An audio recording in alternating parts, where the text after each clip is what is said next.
ভিডিঅ'টো ক্লিক কৰাৰ বাবে ধন্যবাদ। চাবলৈ আৰম্ভ কৰিছে বাৰ্তালাপ, মই চক্ৰপাণি পৰাশৰ।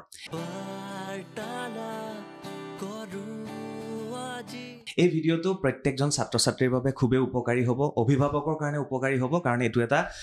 এডুকেশ্যনেল ভিডিঅ' বুলি আমি আগবঢ়াইছোঁ আপোনালোকৰ বাবে। কিছু আগলৈ যাবলৈ বিচাৰিছোঁ। যেতিয়া আমি মেট্ৰিক দিছিলোঁ, আমি হায়াৰ ছেকেণ্ডেৰী দিছিলোঁ, আমাক কোনো গাইডেঞ্চ কৰিবলৈ মানুহে নাছিল যে আমি পঢ়িম কি। নিজে কিছু সিদ্ধান্ত ল'লোঁ আৰু পঢ়াৰ লাইনত আমি গৈ থাকিলোঁ। তাৰ পিছত আহিল যে প্ৰশাসনিক বিষয়া হ'ব লাগে, তাৰ বাবে কোচিং কৰিব লাগে। কোচিং কৰিবলৈ আমাৰ অসমৰ পৰা বহু ল'ৰা ছোৱালী বহিৰাজ্যলৈ গ'ল, আৰু তাৰপিছত এটা সময় আহিল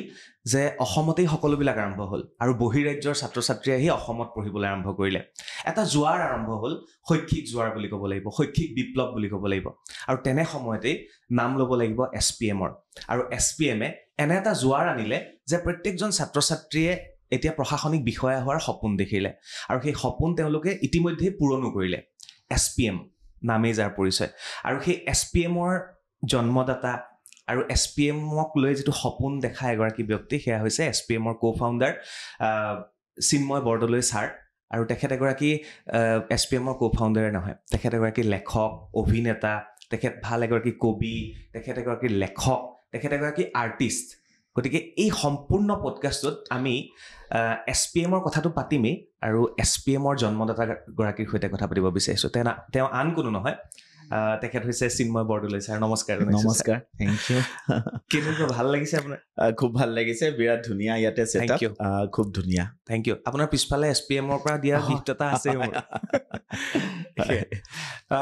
ছাৰ, SPM বুলি ক'লে সকলোৰে চিনাকি, প্ৰত্যেকজন শিক্ষকৰ নামত, আৰু যিসকলে ইতিমধ্যে পাছ কৰি ওলাই গৈছে তেওঁলোকৰ মুখত, আৰু ৰিজাল্টে কথা কয়। এই বছৰটো আৰু বেছি ভাল হ'ল ৰিজাল্ট। ছাৰ, যদি মই সোধোঁ, তো SPM নহয়, চিন্ময় বৰদলৈ ছাৰৰ জন্ম ক'ত হৈছিলে? মোৰ জন্ম গুৱাহাটীতে হৈছিলে। গুৱাহাটীত মোৰ ঘৰ খাৰঘুলিত, নিজাবাকৃহ তাতে। মোৰ দেউতা অৰিজিনেল যোৰহাটৰ আছিলে। যোৰহাটৰ পৰা দেউতাই নিজৰ স্কুলীয়া শিক্ষা সামৰি পেলাই তেখেতে ডিগ্ৰী লোৱাৰ পিছত তেওঁ কিছুদিন অৰুণাচলত শিক্ষক হিচাপে কাম কৰিছিলে। অৰুণাচলত সেইখিনি সময়ত মানে বহুত 1960s কথা কৈ আছোঁ। কিন্তু তাৰপিছতে দেউতাই সৰুৰ পৰা দেউতাৰ ছবি আঁকাত খুব চখ আছিলে। যেতিয়া অৰুণাচলত দেউতাই চাকৰি কৰি আছিলে, তেতিয়া দেউতাই নিজৰ পেশ্যনটো ফ'ল' কৰাৰ ডিচিশ্যনটো লৈছিলে। আৰু তেতিয়া 1969ত দেউতাই নিজৰ চাকৰি এৰি পেলাই শান্তি নিকেতনলৈ গুচি গৈছিলে। আৰু বিশ্বভাৰতী শান্তি নিকেতনত তেখেতে 4 বছৰ তেখেতে মানে ডিগ্ৰী কৰিলে, মানে বেচেলৰ অফ ফাইন আৰ্টছ। তো তেখেত শান্তি নিকেতনৰ পৰা পাছ কৰা এগৰাকী আৰ্টিষ্ট আছিলে। আহি পেলাই আমাৰ ইয়াতে গুৱাহাটী মেডিকেল কলেজত ষ্টাফ আৰ্টিষ্ট হিচাপে তেখেত কৰ্মৰত আছিলে। তেতিয়া গুৱাহাটীত তেখেতে থাকিবলৈ লয়, তেতিয়াই মোৰ জন্ম হয়। আৰু তাৰপিছত গুৱাহাটীৰ আৰ্টিষ্ট গিল্ড যোনটো আছে, তো মোৰ দেউতা একদম মানে আৰম্ভণিৰ পৰাই গুৱাহাটী আৰ্টিষ্ট গিল্ডৰ আৰ্ট স্কুলটোৰ প্ৰিন্সিপাল হিচাপে কৰ্মৰত হৈ আছিলে। আৰু দেউতাৰ পৰা বহুতখিনি গুণ তেখেতলৈ আহিছে, আমি পাতি পাতি গৈ থাকিম। তাৰপিছত আহিলে মোৰ মাৰ ঘৰ অৰিজিনেল গোলাঘাট। মা মোৰ হোম মেকাৰে হয়। আৰু দেউতা শিল্পীৰ পৃথিৱীখনটো জানে অলপমান বেলেগ হয়। দেউতা শিল্পীৰ পৃথিৱীখনতে আছিলে। দেউতাক মই জন্মৰ পৰা ছবি আঁকি থাকাই দেখিছোঁ। বাকী ঘৰৰ সমস্ত দায়িত্ব, আমাক ডাঙৰ কৰা, আমি 4টা ল'ৰা ছোৱালী, আমাক গোটেই ডাঙৰ কৰা, পঢ়োৱা শুনোৱা, সেইখিনি গোটেই মায়ে দায়িত্ব লৈছিলে। সেইখিনি 4টা ল'ৰা ছোৱালী, ল'ৰা 2জন? নহয়, মই মোৰ বা 2গৰাকী আছে, আৰু মই আৰু মোৰ এজনী টুইন চিষ্টাৰ আছে। আমি 2টা টুইনছ হয়। দেখিবলৈ নাই, আইডেণ্টিকেল নহয়। গতিকে আমাৰ ঘৰত 3জনী ছোৱালী আৰু ল'ৰা মই। আপুনি খুব ধুনীয়াকৈ কৈছে দেউতা। ময়ো দেউতা বুলি নকওঁ, আমি দেউতা বুলিয়ে কোৱা হয়। আমাৰ ৰটো খুব কম। মোৰ ভাল লাগিছে আপোনাৰ মুখত দেউতা শব্দটো শুনি। ময়ো আজিকালি দেউতাক সেই দেউতা বুলিয়ে মাতি থাকোঁ। এনিৱে, এয়া হৈছিল তেখেতৰ জন্মৰ কাহিনী। তাৰপিছতে দেউতাৰ পৰা আপোনাৰ গুণ কি আহিলে বুলি ক'বলৈ গ'লে তাতেই সোমাই আছে। শিক্ষালৈ আপুনি কেনেকৈ আহিলে এইটো যাম। প্ৰথম আপুনি এক্টৰ, 2খনকৈ চিনেমাত আপুনি অভিনয় কৰিলে। 7 বছৰ বয়সৰ পৰাই আপুনি অভিনয়ৰ পৃথিৱীখনত সোমাই পৰিলে। এই অভিনয়খিনি হয়, আমাৰ ঘৰখনত হয়তো দেউতা শিল্পী আছিলে, সেইকাৰণে এই কালচাৰেল লাইনটোত আমাক খুব মানে এনকাৰেজ কৰা হৈছিলে। দেউতা যদিও ছবি আঁকাৰ লগত জড়িত আছিল, তথাপি এজন আৰ্টিষ্ট হিচাপে কালচাৰ লাইনটোতো দেউতাই যথেষ্টখিনি মানে ইণ্টাৰেষ্ট দেখুৱাইছিলে। আৰু আমি সৰুৰ পৰাই আমাৰ ঘৰত এটা কালচাৰেল এটা এনভাইৰনমেণ্ট এটা আছিলে বিভিন্নজন ব্যক্তিৰ সংস্পৰ্শত আমি সেইখিনি সময়ত আহিছিলোঁ মোৰ ঘৰৰ কাষতে মোৰ দাদা আছে তেখেত এগৰাকী নাম থকা অভিনেতা বিনয় ডেকা তেখেত ভ্ৰাম্যমান থিয়েটাৰত আছে বৰ্তমান গতিকে তেখেতে তেনেকুৱাকৈ মই 7 বছৰ বয়সতে এবাৰ সুধিলে যে কিবা শিশু নাটক এখন কৰাৰ কথা আছিলে মোক সুধিলে যে এক্টিং কৰিবি নেকি প্ৰথমতেতো নকৰোঁ বুলি কৈ গুচি আহিলোঁ মই নাজানোৱেই তেতিয়া এক্টিং কি হয় নকৰোঁ বুলি ক'লোঁ কিন্তু তাৰপিছত অহাৰ পিছত মোৰ বাহঁতে ক'লে যে কৰিব লাগে সেইবিলাক এয়া কৰিব লাগে ডাঙৰ বায়ে ক'লে তাৰপিছত মই গৈ পেলাই আকৌ কৈ আহিছোঁ দাদা মই কৰিম নাটক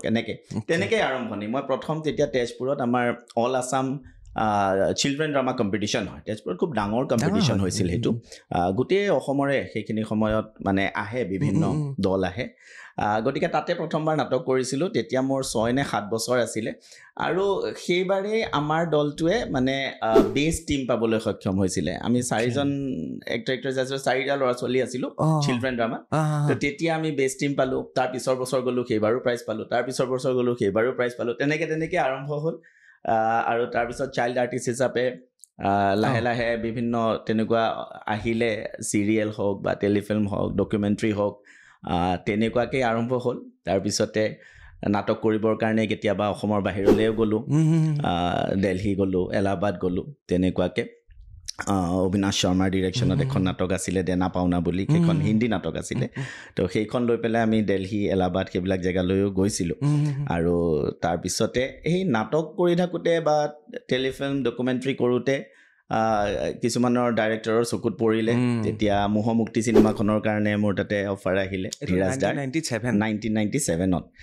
তেতিয়া মোহমুক্তি চিনেমাখন কৰিলোঁ আৰ্ট ফিল্ম আছিলে তেতিয়া মোৰ কিমান মোৰ তেতিয়া চাইল্ড আৰ্টিষ্ট হিচাপে আছিলোঁ মোহমুক্তিখনৰ মই পেপাৰ কাট কিছুমান আছে মোৰ তাতে অনল চিনেমাখনৰ 1-2 ভিডিঅ' ক্লিপ ইউটিউবত এভেইলেবল আছে ঠিক আছে আৰু অনলখন তাৰপিছত 1999ত এই পৰমানন্দ ৰাজবংশী ছাৰ তেখেতে ডিৰেকশ্যন দিছিলে চিনেমাখন সেইখনত তাৰপিছত এক্টিং কৰিছিলোঁ পৰমানন্দ ৰাজবংশী আমাৰ বিধায়ক হয় হয় তেখেতে ডাইৰেকশ্যন দিছিলে চিনেমাখনৰ ডাইৰেক্টৰ আছিলে এখন 1999ত হ'ব অ'কে তাৰপিছত তেনেকৈ গৈ মই নাটক কৰি কিন্তু মই 2006ত মই যেতিয়া এণ্ট্ৰেঞ্চ দিলোঁ তাৰপিছত মই JECলৈ গ'লোঁ গুৱাহাটীৰ পৰা গুচি যোৱাৰ পিছত মোৰ অলপমান মানে সেই এক্টিঙৰ লাইনটোৰ লগত অলপমান কাট অফ হৈ যোৱাৰ নিচিনা হ'ল তথাপি JECত গৈ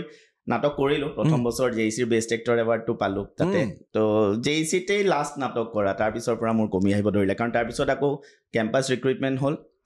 7 ছেমিষ্টাৰতে চাকৰিটো পালোঁ 8 ছেমিষ্টাৰ কমপ্লিট কৰিয়ে মই গুচি গ'লোঁ দিল্লী আৰু তাৰপিছৰ পৰা 7 বছৰ অসমৰ বাহিৰতে থাকিলোঁ চাকৰি সূত্ৰে আৰ্টিষ্টৰ মনটো মৰি থাকিল তেতিয়া আকৌ কি হ'ল মোৰ এক্টিংটো নোহোৱা হ'ল কিন্তু বাহিৰত যেতিয়া অকলে থাকিবলগীয়া হ'ল সময় কটাবলৈ তেতিয়া ছবি আঁকাটো মোৰ বাঢ়িবলৈ ধৰিলে যিটো দেউতাৰ পৰা আহিলে মানে দেউতাকটো মই ছবি আঁকি থকাই দেখিছিলোঁ তেতিয়ালৈকে মই ছবি অঁকাটোত সিমান চিৰিয়াছলি মই লোৱা নাছিলোঁ কিন্তু বাহিৰত যেতিয়া মই থাকিলোঁ অকলশৰীয়া সময়বিলাক যেতিয়া পালোঁ সেইখিনি সময়ৰ মই অলপমান মানে সদব্যৱহাৰ কৰিলোঁ বুলিয়ে ক'ব পাৰি মই লাহে লাহে ছবি আঁকাটোত অলপমান মনোনিৱেশ কৰিবলৈ ল'লোঁ আৰু মানে মই উপলব্ধি কৰিলোঁ যে ইটছ লাইক আ মেডিটেশ্যন যেতিয়া ছবি এখন আঁকিবলৈ লোৱা যায় 3 ঘণ্টা 4 ঘণ্টা কেনেকৈ পাৰ হৈ যায় গমেই নাপায়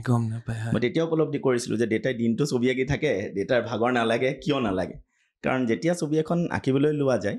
তেতিয়া বৰ ধুনীয়াকৈ সময়টো পাৰ হৈ যায় আৰু মানে এইটো মেডিটেশ্যনৰ নিচিনাই হয় কাৰণ মেডিটেশ্যনতো আমি এটা বস্তুত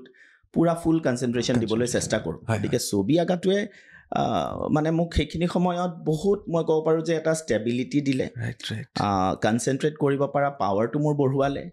আৰু লাহে লাহে সেই স্কিলটো অলপমান আগতকৈ ইম্প্ৰুভ হ'ল নিশ্চয় তেনেকুৱা আৰু চিন্ময় বৰদলৈ ছাৰৰ কিছু ছবি আমি কলাজ হিচাপে এই কথোপকথনত আমি দেখুৱাবলৈ চেষ্টা কৰি আছোঁ ছাৰ আপোনাৰ জোনটো কি আছিল ছবি অঁকাৰ আপোনাৰ মই যিখিনি দেখুৱাইছোঁ মই আচলতে কি হয় ছবি অঁকাটো মই সেইখিনি সময়ত মোৰ বাহিৰত আছিলোঁ আমাৰ মেছত আমি থাকোঁ কনষ্ট্ৰাকশ্যন কোম্পানীত যেনেকুৱা হয় আমি বিভিন্ন জেগাত মই ইঞ্জিনিয়াৰিং মই চিভিল ইঞ্জিনিয়াৰিং কৰি পেলাই মই কনষ্ট্ৰাকশ্যন কোম্পানীতে কৰিছিলোঁ আমাৰ থাইলেণ্ডৰ আছিলে এটা কোম্পানী তো আমি ঘূৰি ফুৰিব লাগে গতিকে মই মোৰ লগত কেনভাছ বা কালাৰ্ছ লৈ ঘূৰি ফুৰিব নোৱাৰোঁ চ' মই একদম মিনিমাম ৰিকুৱাৰমেণ্টখিনি লৈ পেলাই ছবি আঁকা আৰম্ভ কৰিছিলোঁ আৰু সেইকাৰণে মই বেছিভাগ পেঞ্চিল স্কেটচে কৰিছিলোঁ আৰু লাহে লাহে মই পৰ্ট্ৰেটো বনাবলৈ চেষ্টা কৰিছিলোঁ পৰ্ট্ৰেট হওক বা হিউমেন ফিগাৰ্ছ ফেচেছ সেইবিলাকৰ মই পেঞ্চিল স্কেটচ বেছিকৈ কৰিছিলোঁ অ'কে ছাৰ মোৰ ভাল লাগিছে মোৰ ল'ৰাও এতিয়া আৰ্টিষ্ট গিল্ডতে সি শিকি আছে আজিও এতিয়া সি অলপ আগতে আহিলেগে এক্সামো হ'ল সিহঁতে মোৰ ভাল লাগিছে ক'ৰবাত কানেকশ্যন এটা আছে আপোনাৰ দেউতা তাতে প্ৰিন্সিপাল আছিলে একদম আৰম্ভণিৰ পৰা 33-34 বছৰ দেউতা মানে ঢুকোৱাৰ আগদিনালৈকে দেউতা আৰ্টিষ্ট গিল্ডতে আছিলে আৰু এটা কথা মই কৈ থওঁ ছাৰ মোৰ প্ৰথম ফিল্ড ৰিপৰ্টিং ছাৰ আৰ্টিষ্ট গিল্ডত আছিলে মোৰ সেইটো এতিয়াও আছে মই কেবল মানে আৰ্টিষ্ট গিল্ডৰ লগত সেইকাৰণে মোৰো এটা আৱেগ জড়িত হৈ আছে সঁচাকৈ মোৰ এতিয়াও মনত আছে ফিল্ড ৰিপৰ্টিঙত ফাৰ্ষ্ট নিউজটো আৰ্টিষ্ট গিল্ডলৈ পঠিয়াইছিলে মোক কৰিবলৈ ছাৰ তাৰপিছত এয়া আপোনাৰ আৰ্টৰ তাৰপিছতে আহিলে আপোনাৰ কবি মই কবি বুলি কৈ নিদিওঁ হয় ছাৰ আপুনি নিজকে অকণমান শব্দৰ শৃংখলখিনি ৰাখিবলৈ চেষ্টা কৰিলে শব্দৰ সংযোজন কৰি আৰু আপোনাৰ এটা ফেচবুকত লিখা কবিতা প্ৰায় 2500 মানুহে শ্বেয়াৰ কৰিছিল এইটো ৰিচেণ্টলি এটা কবিতা লিখিছিলোঁ কবিতা আচলতে মই লিখোঁ বুলি তেনেকুৱাকৈ কবি হিচাপে মই লিখা নাছিলোঁ কিন্তু আচলতে মই ক্লাছ 3ৰ পৰাই লিখিছিলোঁ মানে যি মনত আহে সেইখিনি মই অলপমান শব্দবিলাক ধুনীয়াকৈ মানে এয়া কৰি সজাই মেলি মানে লিখিবলৈ ভাল পাইছিলোঁ আৰু সেই মানে কবিতা লিখাটো মোৰ চলি আছিলে অলপ চলপকৈ মাজে মাজে লিখিছিলোঁ এটা দুটা জেগাত প্ৰকাশ পাইছিলে সেইটো মই যেতিয়া বাহিৰত চাকৰি কৰিবলৈ গ'লোঁ সেইখিনি সময়ত মানে আৰু বেছিকৈ মই মানে মন গ'লেই কবিতা এটা তেনেকুৱাকৈ লিখিছিলোঁ তেনেকেই কবিতাবিলাক বিভিন্নজনে পঢ়ে বিভিন্নজনে কৈছে যে প্ৰকাশ কিয় নকৰে মই মোৰ ভাৱ নহয় যে মোৰ কবিতা প্ৰকাশ কৰিবলগীয়াকৈ প্ৰকাশৰ যোগ্য তেনেকুৱা নালাগে কিন্তু তথাপি লিখি আছিলোঁ মই সেইকাৰণে মানে কবিতাৰ কথা ক'লে মই কওঁ যে মই কবি নহয় কবিতা মই নিজৰ কাৰণেই লিখোঁ মানে মোৰ মনৰ খুব ব্যক্তিগত হৈ যায় কথাবিলাক কিন্তু সেই ৰিচেণ্টলি এটা কবিতা মানে মোৰ যোৱা বছৰ জুন মাহত মোৰ ল'ৰা এটা হৈছে আৰু ল'ৰা এটা বা সন্তান এটা জন্ম হোৱাৰ পিছত মাকৰ যিখিনি ষ্ট্ৰাগল হয় মানে সেইখিনিক লৈ পেলাই এটা কবিতা মই লিখিছিলোঁ এনেই মোৰ ব্যক্তিগত অভিজ্ঞতাখিনি মই সেই কবিতাটোৰ যোগেদি লিখিছিলোঁ যে মাকজনীৰ জীৱনটো কিমান সলনি হৈ যায় মানে সন্তান এটা জন্ম হোৱাৰ পিছত কিমান ছেক্ৰিফাইচ কৰিব লাগে হয়তো বহুত মানুহে সেইটো কানেক্ট কৰিব পাৰিলে নেকি সেইকাৰণে ছাৰ মই এনেকৈ যাব নিদিম আপোনাক প্ৰত্যেকজনী মাতৃৰ কাৰণে কবিতাটো আপুনি যদি মনত আছে শুনাব নেকি ছাৰ আছে নিশ্চয় মনত হয় হয় মনত আছে বহুত কথাই এতিয়া সলনি হ'ল তাই যে এতিয়া মাক হ'ল শুই ভাল পোৱা ছোৱালীজনীৰ টোপনিবোৰ আজি এলাগি হ'ল খাই ভাল পোৱা ছোৱালীজনীয়ে কি ৰান্ধিছে খবৰ নৰখা হ'ল ফুৰি ভাল পোৱা ছোৱালীজনী ঘৰৰ ভিতৰতে আবদ্ধ হ'ল বহুত কথাই হঠাতে সলনি হ'ল তাই যে এতিয়া মাক হ'ল অভিযোগ অভিমানবোৰ মাতৃস্নেহত হেৰাই যায় নতুন এটি আৱেগত তাই প্ৰায়ে হঠাতে ভাহি যায় বিচাৰি পাওঁ হওঁতেই নিজকে কতবাৰ যে হেৰুৱাই তাই প্ৰায়ে হতাশাই আৱৰি ধৰে অচিনাতি ভয়ে আমনি কৰে তথাপি তাই চেষ্টা চলাই যায় ধৈৰ্যৰ বাটেৰে আগুৱাই যায়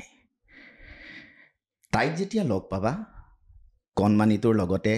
তাইৰো এটা খবৰ ল'বা কণমানিটোক সাৱটি ধৰোঁতে তাইৰ মূৰতো হাতখন বুলাই আহিবা যেতিয়া মৰমেৰে কণমানিটোক উপচাই দিবা সাহস দিয়া মৰমখনা হাঁহি এটি তাইৰ বাবেও থৈ আহিবা কাৰণ সকলো কথাই এতিয়া সলনি হ'ল তাই যে এতিয়া মাক হ'ল আৰু এই কবিতাটো চিন্ময় ছাৰে নিজৰ পত্নীৰ বাবে আগবঢ়াইছে আৰু আমাৰ পডকাষ্টৰ জৰিয়তে মোৰ পত্নীলৈ আগবঢ়াইছোঁ আৰু মই ভাবোঁ এই কবিতাটো প্ৰত্যেকজন পুৰুষে নিজৰ পত্নীলৈ মাতৃ হিচাপে আগবঢ়াই দিব বুলি আশা কৰিছোঁ খুব ধুনীয়াকৈ আমি সজাই দিছোঁ আপোনালোকৰ বাবে ছাৰ আপুনি শুনালে যেতিয়া মোৰ এটা কবিতা শুনাব হয় নিশ্চয় নিশ্চয় ছাৰ অনিমেষ বুলি এজন ল'ৰা যোৰহাটৰ আচুৰ কোলাগুণ্ডাই মাৰি পেলাইছিলে তাৰপিছতে মোকো চাকু মাৰিছিলে মোকো গণেশগুৰিত চাকু মাৰিছিলে ছাৰ তেনে সময়তে লিখা কবিতা আজিকালি নেদেখাৰ ভাও ধৰিছোঁ আজিকালি প্ৰতিবাদ কৰিবলৈ এৰিছোঁ আজিকালি আওকাণ কৰিবলৈ শিকিছোঁ আজিকালি গাড়ীৰ পৰা আৱৰ্জনা দলিয়াই চহৰ লেতেৰা কৰাবিলাকক প্ৰশ্ন কৰিবলৈ এৰিছোঁ আজিকালি দুৰ্ঘটনা হ'লে ইউটাৰ্ণ ল'বলৈ লৈছোঁ আজিকালি অভাৰটেক কৰিবলৈ বাদেই দিছোঁ পেহেলে আপ বুলি কৈ ইণ্ডিকেটৰ দিবলৈ লৈছোঁ চৰকাৰী অফিচত চাহ খালেও খুৱাইছোঁ, চৰকাৰী অফিচত চাহ খালেও খুৱাইছোঁ, বজাৰত দৰদাম কৰিবলৈ একেবাৰে এৰিছোঁ, হিন্দীত প্ৰশ্ন কৰিলে হিন্দীতে উত্তৰ দিবলৈ লৈছোঁ, অসমীয়া গিৰিবোৰ মনৰ ভিতৰতে সপিছোঁ, বেলেগক সহায় কৰিবলৈ একেবাৰে এৰিছোঁ, পাৰিলে গধূলিতে ঘৰ সোমাইছোঁ, আজিকালি নেদেখাৰ ভাও ধৰিছোঁ, আজিকালি প্ৰতিবাদ কৰিবলৈ এৰিছোঁ, আজিকালি আওকাণ কৰিবলৈ শিকিছোঁ, আজিকালি তেজ খোৱা মানুহৰ বিপৰীতে তেজ দিয়া মানুহৰ কথা ভাবিবলৈ লৈছোঁ, আজিকালি প্ৰতিবাদ কৰিবলৈ এৰিছোঁ, আজিকালি আওকাণ কৰিবলৈ শিকিছোঁ, আজিকালি প্ৰতিবাদ কৰিবলৈ এৰিছোঁ। ৱাহ ৱাহ, বিৰাট ধুনীয়া, ধন্যবাদ ছাৰ। বহুত ধুনীয়া হৈছে সঁচাকৈ দেই। Thank you. মানে আল্টিমেটলি প্ৰতিবাদেই হয়, যি কি নহওক নিজৰ মনৰ ক্ষোভ আৰু ইয়াৰ কবিতাৰ ছেগমেণ্ট গ'ল আমাৰ। ছাৰ, ইয়াৰ পিছত যদি আহোঁ তেতিয়াহ'লে আপুনি ইঞ্জিনিয়াৰিং কৰাৰ সময়ৰ কাহিনীখিনি, আমি যেতিয়া 3 Idiotsখন চাওঁ, তেনেকুৱা বহুত চিনেমা আছে ছাৰ। ধৰক আমি ৰিচেণ্টলি আমি চালোঁ 12 Fail,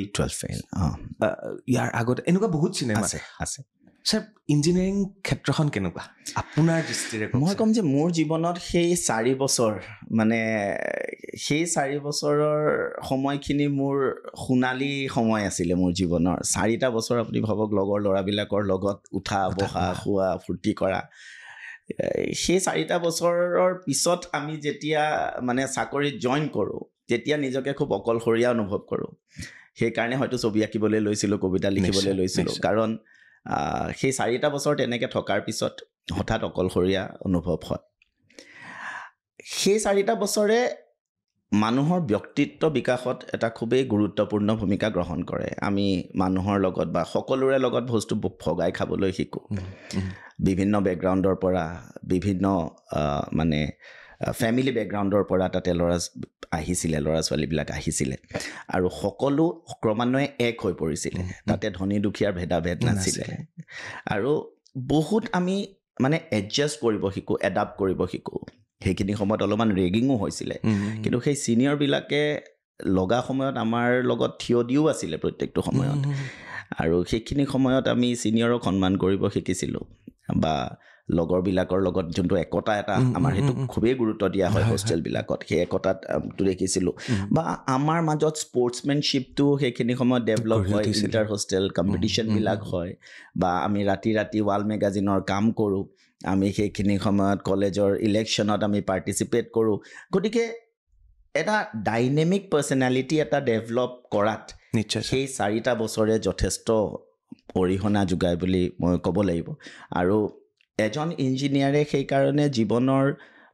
বহুতো ক্ষেত্ৰত তেখেতে এডজাষ্ট কৰি ল'ব পাৰে। আমাৰ সেইকাৰণে অলপমান ভয়টো নোহোৱা হৈ যায়, ক'ত থাকিম, কি কৰিম, তেনেকুৱা ভয়বিলাক নোহোৱা হৈ গৈছে, কাৰণ 4 বছৰত আমি যেনেকৈ আছোঁ, কিছুমানে ক'ব যে এনেকৈ মানুহ নাথাকে চাগে, আমি যেনেকৈ আছোঁ। গতিকে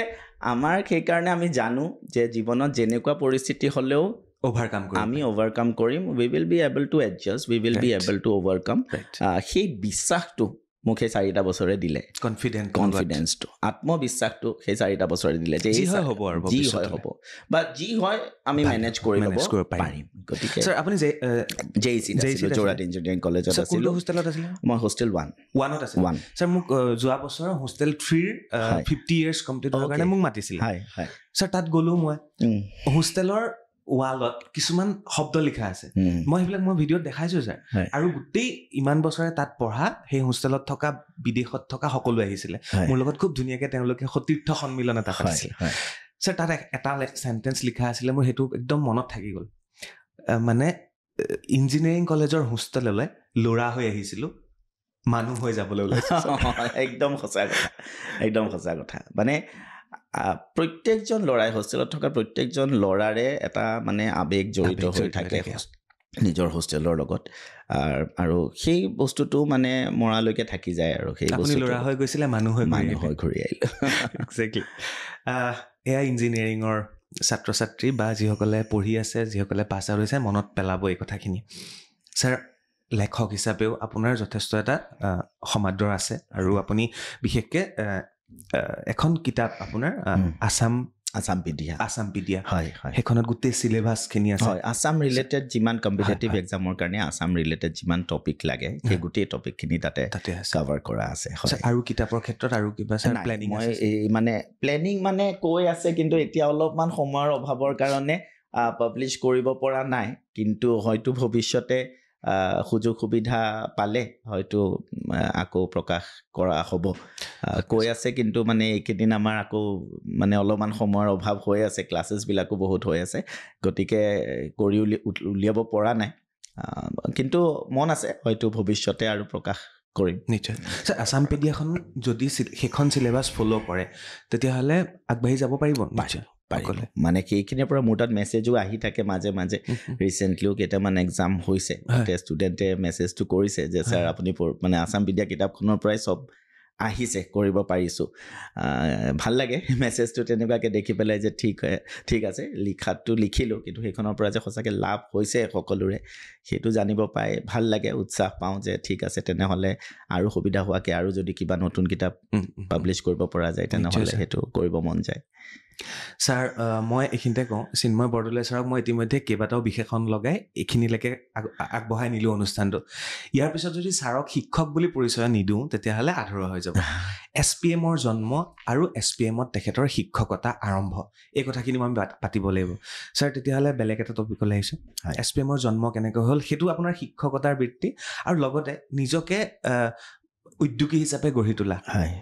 জন্ম SPMৰ ছাৰ কেনেকৈ হ'ল ফাউণ্ডাৰ কেনেকৈ জন্ম SPMৰ মানে মই যেনেকৈ মই ক'লোঁ ইঞ্জিনিয়াৰিং কৰি উঠিয়েই মই বাহিৰলৈ গুচি গৈছিলোঁ চাকৰি কৰিবলৈ 7টা বছৰ মই অসমৰ বাহিৰতে থাকিলোঁ প্ৰথমতে দিল্লীত হ'ল তাৰপিছত দিল্লীত থাকি পেলাই তাৰপিছত বম্বে ট্ৰেন্সফাৰ হ'ল তাৰপিছত কলিকতালৈ গ'লোঁ তাতে 5 বছৰ থাকিলোঁ আৰু এই সময়ছোৱাত মই দেখিবলৈ পাইছিলোঁ যে চিভিল ছাৰ্ভিচৰ প্ৰিপেৰেশ্যনটো যেনেকৈ আপুনি ক'লে যে আমাৰ সময়ত সজাগতাটো খুব কম আছিলে অসমত চিভিল ছাৰ্ভিচ লৈ গতিকে ময়ো যেতিয়া ইঞ্জিনিয়াৰিং পঢ়ি আছিলোঁ সেইখিনি সময়ত চিভিল ছাৰ্ভিচৰ কথা আমি সিমান জনাও নাছিলোঁ বা সিমান আমি কৰাও নাছিলোঁ কিন্তু তাৰপিছত যেতিয়া মই বাহিৰলৈ গ'লোঁ তেতিয়া মই দেখিবলৈ পালোঁ যে তাতে এটা চিভিল ছাৰ্ভিচৰ প্ৰতি যোনটো এটা ক্ৰেজ আছে বা ল'ৰা ছোৱালীসকলৰ যিটো এটা মানে আৱেৰনেছ আছে ডিটাৰমিনেশ্যন আছে বা তেওঁলোকৰ এটা এইম আছে যে মই চিভিল ছাৰ্ভিচ জইন কৰিম সেইটো তেতিয়া হ'ল তাৰপিছত মই 2017ত মই মানে জব বাদ দি পেলাই মই ঘূৰি আহিলোঁ মানে মোৰ এনেকুৱা লাগিলে যে অসম বাদ দি মই থাকিবলৈ মন নাই মানে মোৰ যদিও তাতে আছিলে বা মানে তাতে কেৰিয়াৰটো আৰু আগবাঢ়ি বেলেগ দিশত আগবাঢ়ি যোৱাৰ সম্ভাৱনা যথেষ্টখিনি আছিলে কিন্তু ক'ৰবাত নহয় ক'ৰবাত মোৰ লাগিলে যে চাগে মই সেইটোৰ কাৰণে নহয় চাগে গতিকে মই নিজৰ মানুহখিনিৰ মাজত নিজৰ জেগাখনত থকাটোৱে বেছি প্ৰেফাৰ কৰিম আৰু সেইখিনি সময়ত মই এনেকুৱা নহয় যে কিবা এটা চাকৰি হাতত লৈ পেলাই আহিছোঁ মই সেইখিনি সময়ত ভাবিছোঁ যোনটো মই ক'লোঁ যে 4 বছৰ ইঞ্জিনিয়াৰিঙে সেই আত্মবিশ্বাসটো দিছিলে যে জীৱনত কিবা নহয় কিবা এটাটো কৰিব পাৰিম নিশ্চয় গতিকে সেইখিনি সময়ত কোনো চাকৰি হাতত নোহোৱাকৈ মই কৰিলোঁ যে নাই মোৰ 7 বছৰ হ'ল মই এতিয়া অসমলৈ ঘূৰি যাব লাগে তেনেকৈ ঘূৰি আহিলোঁ আহি পেলাই ইয়াতে মই 3-4 মাহমান এটা পূৰা ব্ৰেক লৈছিলোঁ কাৰণ মই ব্ৰেক পোৱাই নাছিলোঁ ইঞ্জিনিয়াৰিং পাছ কৰাৰ লগে লগে চাকৰি কৰিছিলোঁ তো 3-4 মাহ ব্ৰেক লৈ পেলাই তাৰপিছত ভাবিলোঁ তাৰপিছত ইয়াতে কিবা এটা মই কৰিম তো 3-4 মাহ ব্ৰেক লোৱাৰ পিছত ইয়াতেও মই তাৰপিছতে চাকৰি কৰিবলৈ আৰম্ভ কৰিছিলোঁ চিভিল ছাৰ্ভিচৰ যোনটো আছিলে সেই চিভিল ছাৰ্ভিচৰ মানে এই গোটেই এক্সামটোৰ বিষয়ে মই লাহে লাহে তাতে ষ্টাডি কৰিবলৈ আৰম্ভ কৰিছিলোঁ আৰু তাৰপিছত ইয়াতে অসমত সেই ইঞ্জিনিয়াৰিং কোম্পানীত চাকৰি কৰি থাকোঁতে মই বাকী কেইজন ফাউণ্ডাৰৰ সংস্পৰ্শলৈ আহিলোঁ মানে সত্যজিৎ কুমাৰ হওক মৃদুল মিশ্ৰা হওক বিবেক খেতাৱাত তেখেতসকলৰ সংস্পৰ্শত ফাউণ্ডাৰ 4জন আমি 4জন তেওঁলোকৰ সংস্পৰ্শলৈ যেতিয়া আহিলোঁ তাৰপিছত তেতিয়া ছেক্ৰেটাৰী ছাৰেও পঢ়াই আছিলে ইয়াতে ঠিক আছে তেনেকৈ মৃদুল ছাৰো আহিছিলে ময়ো লাহে লাহে মানে সেই চিভিল ছাৰ্ভিচত মেণ্টৰশ্বিপ প্ৰভাইড কৰা মই আৰম্ভ কৰিছিলোঁ কাৰণ মোৰ যিহেতু ছাবজেক্টবিলাকত ইণ্টাৰেষ্ট বহিছিলে মই পঢ়া আৰম্ভ কৰিছিলোঁ প্ৰিপেৰেশ্যনৰ লগতে অনলাইন মই ক্লাছো কৰি আছিলোঁ তেতিয়া আৰু তেনেকৈ 2019ত মানে এই ধাৰণাটো আমাৰ আহিলে 4জনৰ যে যদিও ইয়াতে মানে কোচিং হৈ আছে বা ইয়াতে ষ্টুডেণ্টবিলাকে কৰি আছে কিন্তু যোনটো আমি বাহিৰত দেখিবলৈ পাওঁ তেনেকুৱা ধৰণৰ এটা এনভাইৰনমেণ্ট এতিয়াও অসমত গঢ় লোৱা নাই আৰু সেইখিনি সময়ত মোক আমি মানে ভাবিলোঁ যে অসমত বা গুৱাহাটীত তেনেকুৱা এটা কৰিব পৰা যায় নেকি কাৰণ অসমৰ ল'ৰা ছোৱালীখিনি বাহিৰলৈ গৈ আছে বাহিৰত কৰি আছে বহুতো ল'ৰা ছোৱালীয়ে নিজৰ আৰ্থিক অৱস্থাৰ কাৰণে বাহিৰলৈ যাবও পৰা নাই তেনেস্থলত যদি আমি অসমত তেনেকুৱা এটা আমি পৰিৱেশ সৃষ্টি কৰিব পাৰোঁ য'ত ল'ৰা ছোৱালীখিনিৰ চিভিল ছাৰ্ভিচ এক্সামৰ কাৰণে যিখিনি প্ৰস্তুতিৰ প্ৰয়োজন সেইখিনি যদি আমি তেওঁলোকক অসমতে কৰাব পাৰোঁ ইয়াৰ দ্বাৰা আমি ভাবিলোঁ যে অসমৰ ছাত্ৰ ছাত্ৰীখিনি যথেষ্ট তেওঁলোক যথেষ্ট উপকৃত হ'ব লাভান্বিত হ'ব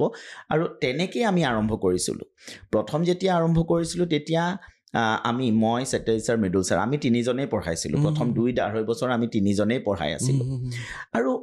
মোৰ কিয় নাজানো আগৰ পৰাই মোৰ শিক্ষকতাৰ এই বৃত্তিটোৰ প্ৰতি এটা আকৰ্ষণ মোৰ আছিলে যদিও মই ইঞ্জিনিয়াৰিং পাছ কৰি যেতিয়া জব কৰি আছিলোঁ তেতিয়া মোৰ মাইণ্ডত আহাও নাছিল যে মই কেনেকৈ মানে এই পাথটো কানেক্ট হৈ যাব তেতিয়া মইতো নাজানিছিলোঁ কিন্তু মোৰ ক'ৰবাত নহয় ক'ৰবাত শিক্ষকতাৰ বৃত্তিটোৰ প্ৰতি মোৰ এটা সদায় এটা আকৰ্ষণ আছিলে আৰু যেতিয়া মই ইয়াতে পঢ়াব লৈছিলোঁ প্ৰথমতে SPMৰ আগতেও মই পঢ়াইছিলোঁ এটা দুটা ইনষ্টিটিউটত তেতিয়াও ষ্টুডেণ্টখিনিয়ে ভাল পাইছিলে তেতিয়া তো লাহে লাহে মোৰ উপলব্ধি হৈছিলে যে নাই ঠিকে আছে আৰু মই সেইটো কৰি যিহেতু ভাল পাইছিলোঁ মোৰ লাগিছিলে যে হয়তো মই মোৰ পেশ্যনটো পাই গৈছোঁ মানে লাইফত চবেই এটা বিচাৰি থাকে ন যে মই কোনটো লাইনত যাম ইঞ্জিনিয়াৰিংটো মই যেতিয়া কৰিছিলোঁ খুব এনজয় কৰিছিলোঁ কিন্তু হয়তো সেইটো মোৰ ট্ৰু পেশ্যনটো নাছিলে কিন্তু শিক্ষকতা কৰি পেলাই মই যোনটো এটা আমেজ পাইছিলোঁ বা যোনটো মোৰ এটা সন্তুষ্টি লভিছিলোঁ সেইটোৱে মোক ক'ৰবাত নহয় ক'ৰবাত উপলব্ধি কৰোৱাইছিলে যে নাই এইটোৱেই হয় যিটো মই কৰিব বিচাৰোঁ আৰু চিভিল ছাৰ্ভিচৰ লগতে মই গোটেই শিক্ষাৰ ক্ষেত্ৰখনতে মই ভাবিছিলোঁ যে এটা পৰিৱৰ্তন যদি আনিব পাৰোঁ কাৰণ মোৰ কাৰণে শিক্ষাৰ উদ্দেশ্যটো মূলতে হৈছে যে মানুহৰ মাজত আত্মবিশ্বাস গঢ় দিয়া মানে প্ৰায়ে আমি শুনিবলৈ পাওঁ যে বহুত উচ্চ শিক্ষিত কোনো যুৱক যুৱতী তেওঁলোকে বিভিন্ন কাৰণত ডিপ্ৰেশ্যনত গৈছে তেওঁলোকে আত্মহত্যাৰ নিচিনা পথ বাছি লৈছে বিচাৰাটো নোপোৱাৰ কাৰণে তেওঁলোকে হতাশাত ভুগিছে তেতিয়া মোৰ ভাৱ হয় যে আমি ক'ৰবাত মানে ফেইল হৈছোঁ নেকি যে আমাৰ এজন ল'ৰা ছোৱালীয়ে পঢ়া শুনা কৰাটো কিয় দৰকাৰ তেওঁৰ যাতে মনত সেই আত্মবিশ্বাসটো আহে যে যিয়েই নহওক কিয় মই জীৱনত কিবা এটা কৰিব লাগিব বা মই সফল হ'ব পাৰিম গতিকে মই ভাবোঁ যে শিক্ষাৰ যোগেদি সেই আত্মবিশ্বাসটো আমি আনিবলৈ চেষ্টা কৰিব লাগে এতিয়া উদাহৰণস্বৰূপে SPM IS একাডেমীত যেতিয়া আমি পঢ়াওঁ তেতিয়া আমি এইটোৰ প্ৰতি লক্ষ্য ৰাখোঁ যে সেই ছাত্ৰ বা ছাত্ৰীজনীয়ে যদি চিভিল ছাৰ্ভেণ্ট হ'ব নোৱাৰেও তেতিয়াও তেওঁক সিমানখিনি আমি শিক্ষা দিওঁ তেওঁৰ যাতে সেইখিনি আত্মবিশ্বাস গঢ় লৈ উঠে যে তেওঁ জীৱনত কিবা এটা কৰিব পাৰিম বুলি তেওঁ বিশ্বাস কৰিব পাৰে ৰাইট আৰু দ্বিতীয়তে আৰু এটা কথা ভাবি মোৰ খুব কেতিয়াবা আচৰিত লাগে যে প্ৰায়েই দেখা যায় যে বিভিন্ন উচ্চ শিক্ষিত বিষয়া দুৰ্নীতিত লিপ্ত হোৱাৰো খবৰ আমি পাওঁ তেতিয়া মোৰ লাগে যে তেনেহ'লে আমাৰ শিক্ষা ব্যৱস্থাটো ফুপুলা হৈ ৰৈছে নেকি ক'ৰবাত কাৰণ শিক্ষাৰ আন এটা উদ্দেশ্য হৈছে মানুহৰ মনত সঠিক মূল্যবোধবিলাকৰ জন্ম দিয়াটো ভেলুজ এটা আমি ইনকালকেট কৰিব পাৰিব লাগে আমি এজন মানুহক এথিকেলি মানুহ এজনক কাৰেক্ট কৰিবলৈ আমাৰ শিক্ষা ব্যৱস্থাটোৱে চেষ্টা কৰা উচিত যেতিয়া এজন বহুত পঢ়া শুনা মানুহে কিবা কাৰাপশ্যন কৰে বা তেনেকুৱা খবৰ শুনা যায় তেতিয়া লাগে যে পঢ়া শুনাটো বহুত মেকানিকেল হৈ গৈছে নেকি জাষ্ট ডিগ্ৰীটোৱে হৈ গৈছে নেকি সঁচাকৈ সেই শিক্ষা ব্যৱস্থাটোৰ জৰিয়তে যেনেকুৱা এজন মানুহ সৃষ্টি কৰিবলৈ বিচৰা যায় তেনেকুৱা মানুহ আমি সৃষ্টি কৰিব পাৰিছোঁ নে নাই যিটো বাহিৰত ফেক্টৰী বুলি কয় ফেক্টৰী বুলি কয় গতিকে মই ভাবোঁ যে শিক্ষা মানে কেৱল এনেকুৱা নহয় যে আমি চাকৰি এটা পাবৰ কাৰণেই পঢ়ি আছোঁ মই সদায় এইটো কথাত বিশ্বাস কৰোঁ যে knowledge is an end in itself শিক্ষা নিজেই এটা লক্ষ্য কোনো লক্ষ্যত উপনীত হোৱাৰ কেৱল আহিলা নহয় গতিকে এই কথাটো মই বিশ্বাস কৰোঁ আৰু সেইকাৰণে মই চিভিল ছাৰ্ভিচৰ প্ৰিপেৰেশ্যন কৰি থকা ছাত্ৰ ছাত্ৰীখিনিকো প্ৰায়ে কওঁ যে তোমালোকে এই জাৰ্ণিটো উপভোগ কৰা কাৰণ তোমালোকে যে সদায় কিবা এটা নতুন শিকি আছা সেইটো এটা এচিভমেণ্ট হয় কাৰণ বহুত কম্পিটিশ্যন এতিয়া APSCৰ কথাই যদি কওঁ 70-75 হাজাৰ ষ্টুডেণ্টে এপ্লাই কৰে তাৰে ভিতৰত 250 বা 300 ষ্টুডেণ্ট ছিলেক্ট হ'ব কিন্তু যোন ছিলেক্ট নহ'ল তেওঁলোকতো ফেইলিয়াৰ নহয় তেওঁলোকেও যাতে এই গোটেই জাৰ্ণিটোত ইমানখিনি নলেজ তেওঁলোকে গেইন কৰি লওক যিটোৱে তেওঁলোকৰ ব্যক্তিত্ব বিকাশত সহায় কৰে আৰু সমাজলৈও তেওঁলোকে বেলেগ বেলেগ ক্ষেত্ৰ আছে ন আছে আৰু তেওঁলোক মানে এগৰাকী তেওঁলোক সচেতন নাগৰিক হিচাপে তেওঁলোকে নিজকে গঢ় দিব পাৰিব গতিকে মোৰ শিক্ষাৰ ক্ষেত্ৰখনত কাম কৰাৰ খুব মানে মন আছিলে যদিও মই নকওঁ যে মই যি উদ্দেশ্যৰ কথা মই ক'লো যে তাতে মই আজি সফল হৈছো বা মই কৰিব পাৰিছো কিন্তু চেষ্টা অব্যাহত ৰাখিব বিচাৰো যে শিক্ষাই যাতে মানুহবিলাকৰ বা এই ল'ৰা ছোৱালীবিলাকৰ মনত এটা আত্মবিশ্বাসৰ গঢ় দিয়ে আত্মবিশ্বাসটো যাতে গঢ় দিয়ে তেওঁলোকে যাতে জীৱনত কেতিয়াও হাৰি গ'লো বুলি ভাবিবলগীয়া নহয় তেওঁলোকে যাতে যেইবাৰে পঢ়ে সেইবাৰে যাতে থিয় হ'ব পাৰে আৰু দ্বিতীয়তে সঠিক মূল্যবোধবিলাক যাতে তেওঁলোকৰ মনত লাহে লাহে গঢ় লৈ উঠে তেওঁলোকে যাতে মানে আমাৰ এখন ভাল এখন নিকা সমাজ এখন যাতে গঢ় দিয়াত তেওঁলোকে অৰিহণা যোগাব পাৰে নিশ্চয় ছাৰ এটা সময় আছিলে যেতিয়া এতিয়া জেলত আছে যিসকল তেওঁলোকৰ কাৰণে বহুত লেতেৰা হৈ গৈছিল আমাৰ প্ৰশাসনিক বিভাগটো বিষয়াসকল এতিয়া লাহে লাহে ঠিক হৈছে সেইখিনি ছাৰ মই এটা প্ৰশ্ন আপোনাক কৰিব বিচাৰিছোঁ ছাৰ শেহতীয়াকৈ আমি যেতিয়া পঢ়ি আছিলোঁ আমাৰ শিক্ষকসকলৰ মাজতো আমি নভবাকে নজনাকে ছাৰ এনেকুৱা এটা আছিলে যে ৰোল নম্বৰ 1 পৰা 10লৈকে শিক্ষকসকলে খুব ধুনীয়াকৈ মাতবোল কৰিছিলে বাবাটো ভালকৈ পঢ়িবি দেই ভাল ৰিজাল্ট কৰিব লাগিব বাকীবিলাকতো গৰুৱেই তাৰপিছত ছাৰ ৰোল নম্বৰ 10ৰ পিছৰখিনিক শিক্ষকসকলে বা স্কুলখনৰ বাকীখিনি মানুহে সৰস্বতী পূজা শংকৰদেৱৰ তিথিত তেতিয়া ভালকৈ মাতিছে যে বাবাটো কাইলৈ ৰাতি কিন্তু সৰস্বতী মূৰ্তি ৰখিব লাগিব তহঁতে দেই ডেস্ক বেঞ্চখিনি বাহিৰলৈ আনিব লাগিব বাকীখিনি কাম ছাৰ ক'ৰবাত আপুনি ফিল কৰে নে আমাৰ শিক্ষকসকলেও ক'ৰবাত আমাক অকণমান কৰিছিল তেনেকুৱা হয়তো এতিয়া কেনেকুৱা মানে সেইটোতো আছিলেই আৰু এতিয়াও মই যোনটো ফৰ্মেল এডুকেশ্যন হয় তাৰ বিষয়ে মই বহুত বেছি মানে তেনেকুৱা মই মানে নিশ্চিতভাৱে ক'ব নোৱাৰোঁ যে সেইটো বস্তু নোহোৱা হৈ গৈছে সেই বস্তুটো ক'ৰবাত নহয় ক'ৰবাত আছে সেই বস্তুটো কিন্তু বস্তুবিলাক হঠাতে সলনি নহয় লাহে লাহে আমি সেই মানসিকতাটো সলনি কৰিব লাগিব কাৰণ এইটো জৰুৰী নহয় যে প্ৰত্যেকজন ছাত্ৰ ছাত্ৰী পঢ়াতেই ভাল হ'ব নিশ্চয় প্ৰত্যেকজন ছাত্ৰ ছাত্ৰী প্ৰত্যেকজন ল'ৰা ছোৱালীৰে নিজৰ কিছুমান গুণ থাকিব পাৰে আৰু সেই গুণবিলাক উলিয়াই অনাটো এজন শিক্ষকৰ প্ৰধান কৰ্তব্য মই যিটো ক'লোঁ যে শিক্ষাই আত্মবিশ্বাস গঢ় দিয়াত মানে অৰিহণা যোগায় বা সেইটোৱে শিক্ষাৰ এটা প্ৰধান উদ্দেশ্য হোৱা উচিত সেই ক্ষেত্ৰত আমি যদি কাৰোবাৰ লগত ডিছক্ৰিমিনেশ্যন কৰোঁ বৈষম্যমূলক আচৰণ কৰোঁ তেতিয়া তেওঁ হীনমন্যতাত ভুগিব তেওঁৰ আত্মবিশ্বাস নোহোৱা হৈ যাব গতিকে তেতিয়া শিক্ষাৰ গোটেই উদ্দেশ্যটোৱেই তেতিয়া মানে ব্যৰ্থ হোৱা বুলি ক'ব পৰা যাব গতিকে শিক্ষক এগৰাকীৰ সেইটো এটা উদ্দেশ্য হোৱা উচিত যে কোনোবা যদি পঢ়াত ভাল নহয় সকলোৱে যদি পঢ়া শুনা কৰি চাকৰিয়ে কৰে তেনেহ'লে আন কামবিলাক কোনে কৰিব গতিকে আমাৰ এই সমাজখনত বহুত কাম আছে কৰিবলৈ গতিকে সেই কামবিলাকৰ কাৰণেও আমি মানুহ তৈয়াৰ কৰিব লাগিব আৰু বহুতখিনি পৰিৱৰ্তন আমাৰ প্ৰয়োজন আছে উদাহৰণস্বৰূপে আমি কিছুমান কামক সন্মান দিওঁ কিছুমানক নিদিওঁ সেই মানসিকতাটোৰ কাৰণেওতো সেই সন্মান পোৱা কামবিলাকেই সকলোৱে কৰিব বিচাৰে কিন্তু তাতেওতো এটা লিমিট আছে সকলোৱেতো নোৱাৰে এতিয়া যেনেকৈ মই দুৰ্নীতিৰ কথাটো ক'লোঁ ইয়াতো আমাৰ সকলোৰে ক'ৰবাত নহয় ক'ৰবাত আমাৰ এটা ভূমিকা আছে কাৰণ আমি নিৰ্দিষ্ট এটা লেভেল পালেহে মানুহক সন্মান দিয়া আৰম্ভ কৰোঁ আৰু সকলোৱে সেই সন্মানটো পাব বিচাৰে মানুহৰ এটা সেইটো এটা কেৰেক্টাৰ হয় যে মানুহে সন্মানটো পাব বিচাৰে মানুহে প্ৰশংসা পাব বিচাৰে গতিকে আমি কাক প্ৰশংসা কৰি আছোঁ আমি কাক সন্মান দি আছোঁ সেইটোৰ প্ৰতি আমি সচেতন হোৱাটো খুবেই প্ৰয়োজন কাৰণ আমি যাক সন্মান দি আছোঁ আমি যাক মানে প্ৰশংসা কৰি আছোঁ সকলোৱে সেইজন মানুহে হ'ব বিচাৰে এতিয়া সেইজন মানুহে যদি দুৰ্নীতি কৰি প্ৰশংসা পাইছে তেনেহ'লে দুৰ্নীতি কৰাটো ডাঙৰ কথা নহয় কিন্তু সেইজন মানুহে যদি এটা খুবেই এটা ক'ব গ'লে সৎ জীৱন এটা যাপন কৰাৰ কাৰণে সেই সন্মান পাইছে তেতিয়া হয়তো বহুতে সেই মানুহজনেই হ'ব বিচাৰিব গতিকে আমি যেতিয়া সেই মানুহসকলক সেই ব্যক্তিসকলক সন্মান কৰিবলৈ আৰম্ভ কৰিম যি সৎ পথত থাকি পেলাই কিবা এটা এচিভ কৰিব পাৰিছে তেতিয়া হয়তো বহুতে সেই সৎ মানুহজন হ'বলৈ চেষ্টা কৰিব আনহাতে আমি যদি কেৱল মানে ধন সম্পত্তি চাই পেলাই বা যিকোনো উপায়েৰে এটা পজিশ্যন পোৱা মানুহখিনিকেই আমি যদি সদায় সন্মান দি থাকোঁ, প্ৰশংসা কৰি থাকোঁ, তেতিয়া মানে অবভিয়াছলি সকলোৱে সেই মানুহজন হ'ব বিচাৰিব। নিশ্চয় ছাৰ। গতিকে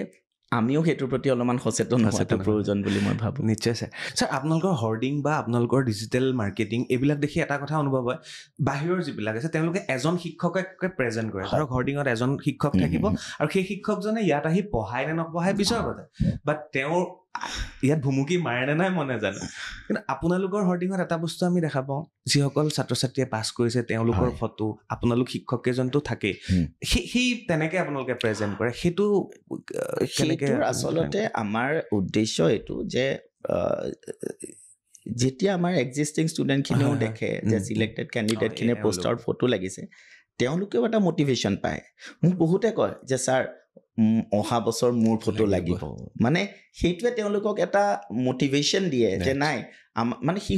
তেওঁলোক অভিভূত হৈ পৰে ন, যেতিয়া দেখা পায় যে ইনষ্টিটিউটত দেখি থকা দাদাজন বা বাজন দেখোন ধুনীয়াকৈ পোষ্টাৰত ফটো লাগিছে, তেতিয়া তেওঁলোকৰো মন যায়, তেওঁলোকেও অলপমান আৰু অধিক কষ্ট কৰিবলৈ তেওঁলোকে এটা মানে উৎসাহ পায়। গতিকে যোনে কষ্ট কৰিছে তেওঁলোকৰ কষ্টখিনি আমি দেখিছোঁ, যিসকল ছাত্ৰ ছাত্ৰীয়ে সফলতাৰে উত্তীৰ্ণ হৈছে তেওঁলোকৰ আমি কষ্টটো দেখিছোঁ, কিমানখিনি তেওঁলোকে ধৈৰ্য সহকাৰে প্ৰস্তুতি চলাইছে সেইটো আমি দেখিছোঁ। গতিকে তেওঁলোকৰ পোষ্টাৰত যে ফটো দিয়া হয়, আমি ভাবোঁ যে তেওঁলোকে সেইটো ডিজাৰ্ভ কৰে, এইটো তেওঁলোকৰ প্ৰাপ্য। নিশ্চয় ছাৰ। আৰু এটা বেলেগ প্ৰশ্নলৈ আহোঁ, মোৰ ভাল লাগিছে, মানে জানিবলৈ মন গৈ আছে। ছাৰ, কোনসকল ছাত্ৰ ছাত্ৰীয়ে কেতিয়া নিজকে প্ৰস্তুতি কৰিব, নিজৰ ভিতৰত সোমাই ল'ব যে মই এগৰাকী প্ৰশাসনিক বিষয়া হ'ম? সেইটো ক্লাছ 10ত আৰম্ভ হ'ব, ক্লাছ 9ত আৰম্ভ হ'ব, নে হায়াৰ ছেকেণ্ডেৰীত হ'ব, নে তেওঁ কোনোবা সপোনত দেখিব? একচুৱেলি ছাৰ, গোটেই প্ৰিপেৰেশ্যনটোৰ কাৰণে তেওঁলোক কেতিয়াৰ পৰা সাজু হ'ব লাগে? আচলতে সঁচাকৈ ক'বলৈ গ'লে তেনেকুৱা নিৰ্দিষ্ট কোনো সময় নাই, কাৰণ আমি যিমানখিনি ছাত্ৰ ছাত্ৰী পঢ়ুৱাইছোঁ তাতে বিভিন্ন বয়সৰ ছাত্ৰ ছাত্ৰী আছে। কিছুমান ছাত্ৰ ছাত্ৰী আছে যি হায়াৰ ছেকেণ্ডেৰী পাছ কৰিয়েই তেওঁলোকে নিজৰ ফৰ্মেল তেওঁলোকৰ ষ্টাডিজৰ পেৰেলেলি সমান্তৰালভাৱে তেওঁলোকে চিভিল ছাৰ্ভিচৰো প্ৰস্তুতি চলাই আছে। গতিকে তেওঁলোক কিমান 19-20 বছৰীয়া ল'ৰা ছোৱালী হ'ব। আনহাতে এনেকুৱাও আছে যি ডিগ্ৰী কমপ্লিট কৰি 7-8 বছৰ চাকৰি কৰি তাৰপিছত তেখেতে ভাৱ হৈছে যে নাই মই চিভিল ছাৰ্ভিচ জইন কৰিব বিচাৰোঁ। গতিকে 35-36 এজতো মানুহে আৰম্ভ কৰিছে চিভিল ছাৰ্ভিচৰ প্ৰিপেৰেশ্যন। গতিকে সেই মানে চিভিল ছাৰ্ভিচ জইন কৰাৰ সিদ্ধান্তটো অসমত দেখা গৈছে যে বেলেগ বেলেগ মানুহে বেলেগ বেলেগ সময়ত লৈছে। কিন্তু কোনোবাই যদি সৰুতেই ভাবিছে বা স্কুলত পঢ়ি থাকোঁতেই তেওঁ যদি ভাবিছে যে তেওঁ চিভিল ছাৰ্ভিচৰ প্ৰিপেৰেশ্যন কৰিব বিচাৰে, তেনেহ'লে মই ক'ম যে হায়াৰ ছেকেণ্ডেৰী পাছ কৰাৰ পিছৰ পৰা তেওঁলোকে অলপকৈ প্ৰিপেৰেশ্যন আৰম্ভ কৰিব পাৰে। যিহেতু এই পৰীক্ষাটোৰ কাৰণে মিনিমাম কোৱালিফিকেশ্যন হৈছে গ্ৰেজুৱেশ্যন। গতিকে গ্ৰেজুৱেট হোৱাৰ আগতে তেওঁ এনেও পৰীক্ষাটো মানে অৱতীৰ্ণ হ'ব নোৱাৰে। গতিকে হায়াৰ ছেকেণ্ডেৰীৰ পিছৰ পৰা সেই ডিগ্ৰীৰ 3 বছৰ বা এতিয়া নেশ্যনেল এডুকেশ্যন পলিচি মতে 4 বছৰ হয়, সেই 3-4 বছৰ যদি তেওঁলোকে সমান্তৰালভাৱে অলপকৈ প্ৰিপেৰেশ্যনটো চলাই গৈ থাকে, তেনেহ'লে গ্ৰেজুৱেশ্যন কমপ্লিট হোৱাৰ লগে লগে তেওঁ এটা ভাল প্ৰস্তুতিৰ সৈতে তেওঁ এই পৰীক্ষাটোত অৱতীৰ্ণ হ'ব পাৰিব। গতিকে কোনোবাই যদি এতিয়া কলেজত পঢ়ি আছে, স্কুলত পঢ়ি আছে, তেওঁলোকে যদি ভাবিছে প্ৰশাসনিক বিষয়া হ'ম বুলি, তেনেহ'লে মই ক'ম যে হায়াৰ ছেকেণ্ডেৰীৰ পিছৰ পৰা অলপকৈ যোনখিনি ছাবজেক্ট আমাক লাগে, হিষ্ট্ৰী হওক, পলিটি, জিঅ'গ্ৰাফি, ইকনমিক্স, এনভাইৰনমেণ্ট, এই ছাবজেক্টবিলাকৰ বিষয়ে অলপ তেওঁলোকে পঢ়া আৰম্ভ কৰিব পাৰে। NCERT কিতাপবিলাকেই পঢ়ি থাকিলে তেতিয়াও হৈ যায়। আৰু তাৰপিছতে কোনোবাই যদি ফৰ্মেল কোচিং আৰম্ভ কৰোঁ বুলি ভাবে, তেতিয়াও তেওঁ কৰিব পাৰে। যেনেকৈ আমিও আমাৰ SPMত তেনেকুৱা কোৰ্চ আমি ইন্ট্ৰডিউচ কৰিছোঁ। অনলাইনো আছে, অনলাইন কৰিব পাৰে। নতুবা কোনোবাই যদি হায়াৰ ছেকেণ্ডেৰী পাছ কৰাৰ পিছতে কৰিম বুলি ভাবে, তেওঁলোকে ডিগ্ৰী লেভেলতে এডমিশ্যন লৈ তেওঁলোকে ইভিনিং ক্লাছেছ কৰি থাকিব পাৰে। গতিকে সেইটোও সম্ভৱ। আৰু নতুবা কিছুমানে যদি এতিয়া জব কৰি আছে বা তেওঁলোকে ভাবিছে যে এতিয়া পাৰিম নে নাই, ইমান বছৰ হৈ গ'ল, পঢ়াৰ লগত কোনো কানেকশ্যন নোহোৱা হৈছে, এতিয়া পাৰিম নে নাই, এই বছৰৰ ৰিজাল্টতে তাৰ উদাহৰণ আছে। তেনেকুৱা বহুত উদাহৰণ আছে য'ত মানুহে পঢ়া মানে গ্ৰেজুৱেশ্যনৰ বহুত বছৰ পিছত প্ৰিপেৰেশ্যন আৰম্ভ কৰি তেওঁলোক সফলতাৰে উত্তীৰ্ণ হৈছে গতিকে আপোনাৰ এই মাধ্যমৰ যোগেদি মই জনাব বিচাৰোঁ যে কাৰোবাৰ মনত যদি তেনেকুৱা মানে কনফিউজন আছে কোনোবা যদি ভাবি আছে যে মই পাৰিম নে নোৱাৰিম তেনেহ'লে মই ক'ব বিচাৰোঁ যে পাৰিব কাৰণ উদাহৰণ বহুত আছে নেক্সট প্ৰশ্ন ছাৰ কিবা ষ্ট্ৰীমৰ কথা আছে নেকি আৰ্টছ কমাৰ্চ আৰু পাৰ্চেণ্টেজ ছাৰ নাই এতিয়া থাৰ্ড ডিভিজন পালেও পাৰে প্ৰথম কথা হ'ল যে ষ্ট্ৰীম লৈ কোনো কথা নাই আৰ্টছ হওক ছায়েন্স হওক কমাৰ্চ হওক ডক্টৰ হওক ইঞ্জিনিয়াৰ হওক লয়াৰ হওক আৰ্কিটেক্ট হওক মানে এটাই মই ক'লোঁ যে কোৱালিফিকেশ্যন এটাই যে গ্ৰেজুৱেশ্যন হ'ব লাগিব ডিপ্ল'মা হোল্ডাৰ হ'লে নহ'ব কিন্তু ডিগ্ৰী লাগিব গতিকে ষ্ট্ৰীম লৈ কোনো কথা নাই আৰু দ্বিতীয়তে যোনটো কথা আপুনি সুধিলে পাৰ্চেণ্টেজ লৈও কোনো কথা নাই মানে যেনেকৈ আমাৰ মেডিকেল ইঞ্জিনিয়াৰিং এণ্ট্ৰেঞ্চ এক্সামত মিনিমাম পাৰ্চেণ্টেজ মেনশ্যন কৰা থাকে চিভিল ছাৰ্ভিচত কিন্তু পাৰ্চেণ্টেজ মেনশ্যন কৰা নাথাকে কাৰণ আৰু এইটোৰ পৰা আৰু এটা কথা আৰু এটা মানে যোনটো মিছকনচেপশ্যন আছে সেইটো মই ক্লিয়াৰ কৰিব বিচাৰোঁ বহুতো ছাত্ৰ ছাত্ৰীৰ এনেকুৱা লাগে যে পঢ়াত যদি স্কুলত বা কলেজত যিসকল বহুত পঢ়াত ভাল আছিলে মেধাৱী ছাত্ৰ ছাত্ৰীসকল আছিলে তেওঁলোকেহে এই এক্সামটো ক্লিয়াৰ কৰিব পাৰিব সেইটো এটা সম্পূৰ্ণ ভুল ধাৰণা মানে মই এনেকুৱা ষ্টুডেণ্টটো পাইছোঁ যি হয়তো কলেজত এটা বছৰ বেয়াও কৰিছিলে কিন্তু চিভিল ছাৰ্ভিচ তেওঁ ক্লিয়াৰ কৰিবলৈ সক্ষম হৈছে গতিকে এইটো ভবাটো ভুল যে স্কুল বা কলেজত বহুত চোকা থকা সকলেহে বহুত নম্বৰ পোৱা সকলেহে এই পৰীক্ষাটোত সফলতাৰে উত্তীৰ্ণ হ'ব নিশ্চয় কাৰণ স্কুলৰ গোটেই মাৰ্কিং ছিষ্টেমেই হওক স্কুল কলেজৰ বা এনচাৰ লিখাৰ পদ্ধতিয়ে হওক সেইটো সম্পূৰ্ণ পৃথক চিভিল ছাৰ্ভিচৰ গোটেই এপ্ৰ'চটোৱে বেলেগ হৈ যায় সেইকাৰণে চিভিল ছাৰ্ভিচৰ এক্সামত মিনিমাম পাৰ্চেণ্টেজ ধৰি দিয়া হোৱা নাই কাৰণ স্কুল কলেজত কোনোবাই বহুত পাৰ্চেণ্টেজ পালেও এইটো জৰুৰী নহয় যে তেওঁ এজন ভাল প্ৰশাসনিক বিষয়া হ'ব পাৰিব আনহাতে কোনোবাই স্কুল কলেজত কম নম্বৰ পাইছিল কাৰণে এনেকুৱা নহয় যে তেওঁ এজন ভাল প্ৰশাসনিক বিষয়া হ'ব নোৱাৰিব গতিকে এজন ভাল প্ৰশাসনিক বিষয়া হ'ব পাৰিব নে নোৱাৰে সেইটো এই এক্সামটোৰ থ্ৰুহে তেওঁলোকে আইডেণ্টিফাই কৰিবলৈ চিনাক্ত কৰিবলৈ তেওঁলোকে চেষ্টা কৰে গতিকে ইয়াতে আমাৰ উত্তৰ লিখাৰ পদ্ধতি আমাৰ সুকীয়া হয় ইয়াতে মাৰ্কিং ছিষ্টেম বেলেগ হয় গতিকে স্কুল কলেজত বহুত পাৰ্চেণ্টেজ পোৱাজনে যে ইয়াতো মাৰ্কছ পাব সেইটো জৰুৰী নহয় আনহাতে কোনোবাই কম নম্বৰ পাইছিল বুলি যদি ইয়াতেও তেওঁ কম নম্বৰ পাব সেইটো জৰুৰী নহয় নিশ্চয় ছাৰ আৰু সেইকাৰণে ৰোল নম্বৰ 10ৰ পিছৰকেইটাকো ভালকৈ ব্যৱহাৰ কৰিব লাগে নহ'লে ৰোল নম্বৰ 30 জনে যিদিনা APSC ক্লিয়াৰ কৰি পেলাই DC ADC যিয়ে নহওক SP হৈ আপোনালোকৰ মাজলৈ আহিব তেতিয়া বেয়া লাগিব মনটো সেইকাৰণে আৰু ইয়াতে এটা কথা মই মানে কৈ থ'ব বিচাৰোঁ যে লাহে লাহে দেখা গৈছে যে চিভিল ছাৰ্ভিচত যোনবিলাক প্ৰশ্ন সোধা যায় সেইবিলাক বুকিছ নলেজৰ ওপৰত কিন্তু নহয় মই ছাৰ এইবাৰ পডকাষ্ট কৰি মই গম পালোঁ বহুতৰ হয় গতিকে মানে যদি অকল কিতাপৰ মাজত সোমাই থাকি ৰেংক 1 ৰেংক 2 আহি আছে মানে ফাৰ্ষ্ট ছেকেণ্ড হৈ আছে স্কুল বা কলেজত তেনেহ'লে কিন্তু এই পৰীক্ষাটোৰ কাৰণে অলপমান অসুবিধা হৈ যাব পাৰে কাৰণ এই পৰীক্ষাটো দিবৰ হ'লে খেলো চাব লাগিব চিনেমাও চাব লাগিব কিতাপো পঢ়িব লাগিব আৰু কি হৈ আছে সকলোখিনি জানিব লাগিব গতিকে এজন সজাগ নাগৰিকেহে এই পৰীক্ষাটো মানে সফলতাৰে উত্তীৰ্ণ হ'ব পাৰে তেওঁ কিমান সজাগ হয় তেওঁ নিজৰ বিষয়ে নিজৰ চৌপাশৰ বিষয়ে নিজৰ জেগাখনৰ বিষয়ে কিমান সজাগ সেই কথাটো কিন্তু এই পৰীক্ষাটোৰ যোগেদি তেওঁলোকে নিৰূপণ কৰিবৰ কাৰণে চেষ্টা কৰে খুব সুন্দৰ ছাৰ বহুতখিনি আইডিয়া পাব এই অনুষ্ঠানটো আৰু বেছি সময় মই নল'ম প্ৰায় আমি 45 মিনিট সময় কথা পাতিছোঁ মোক কেইবাটাও প্ৰশ্ন আছে ছাৰ লৈ ল'ব বিচাৰিছোঁ ছাৰ কি ভুল কৰে মেইনলি আমাৰ ছাত্ৰ ছাত্ৰীসকলে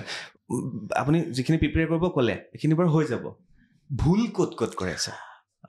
2-3টা জেগাত ভুল হয় প্ৰথমতে যে এই পৰীক্ষাটো 3টা পৰ্যায়ত অনুষ্ঠিত কৰা হয় প্ৰিলিমছ মেইনছ আৰু ইণ্টাৰভিউ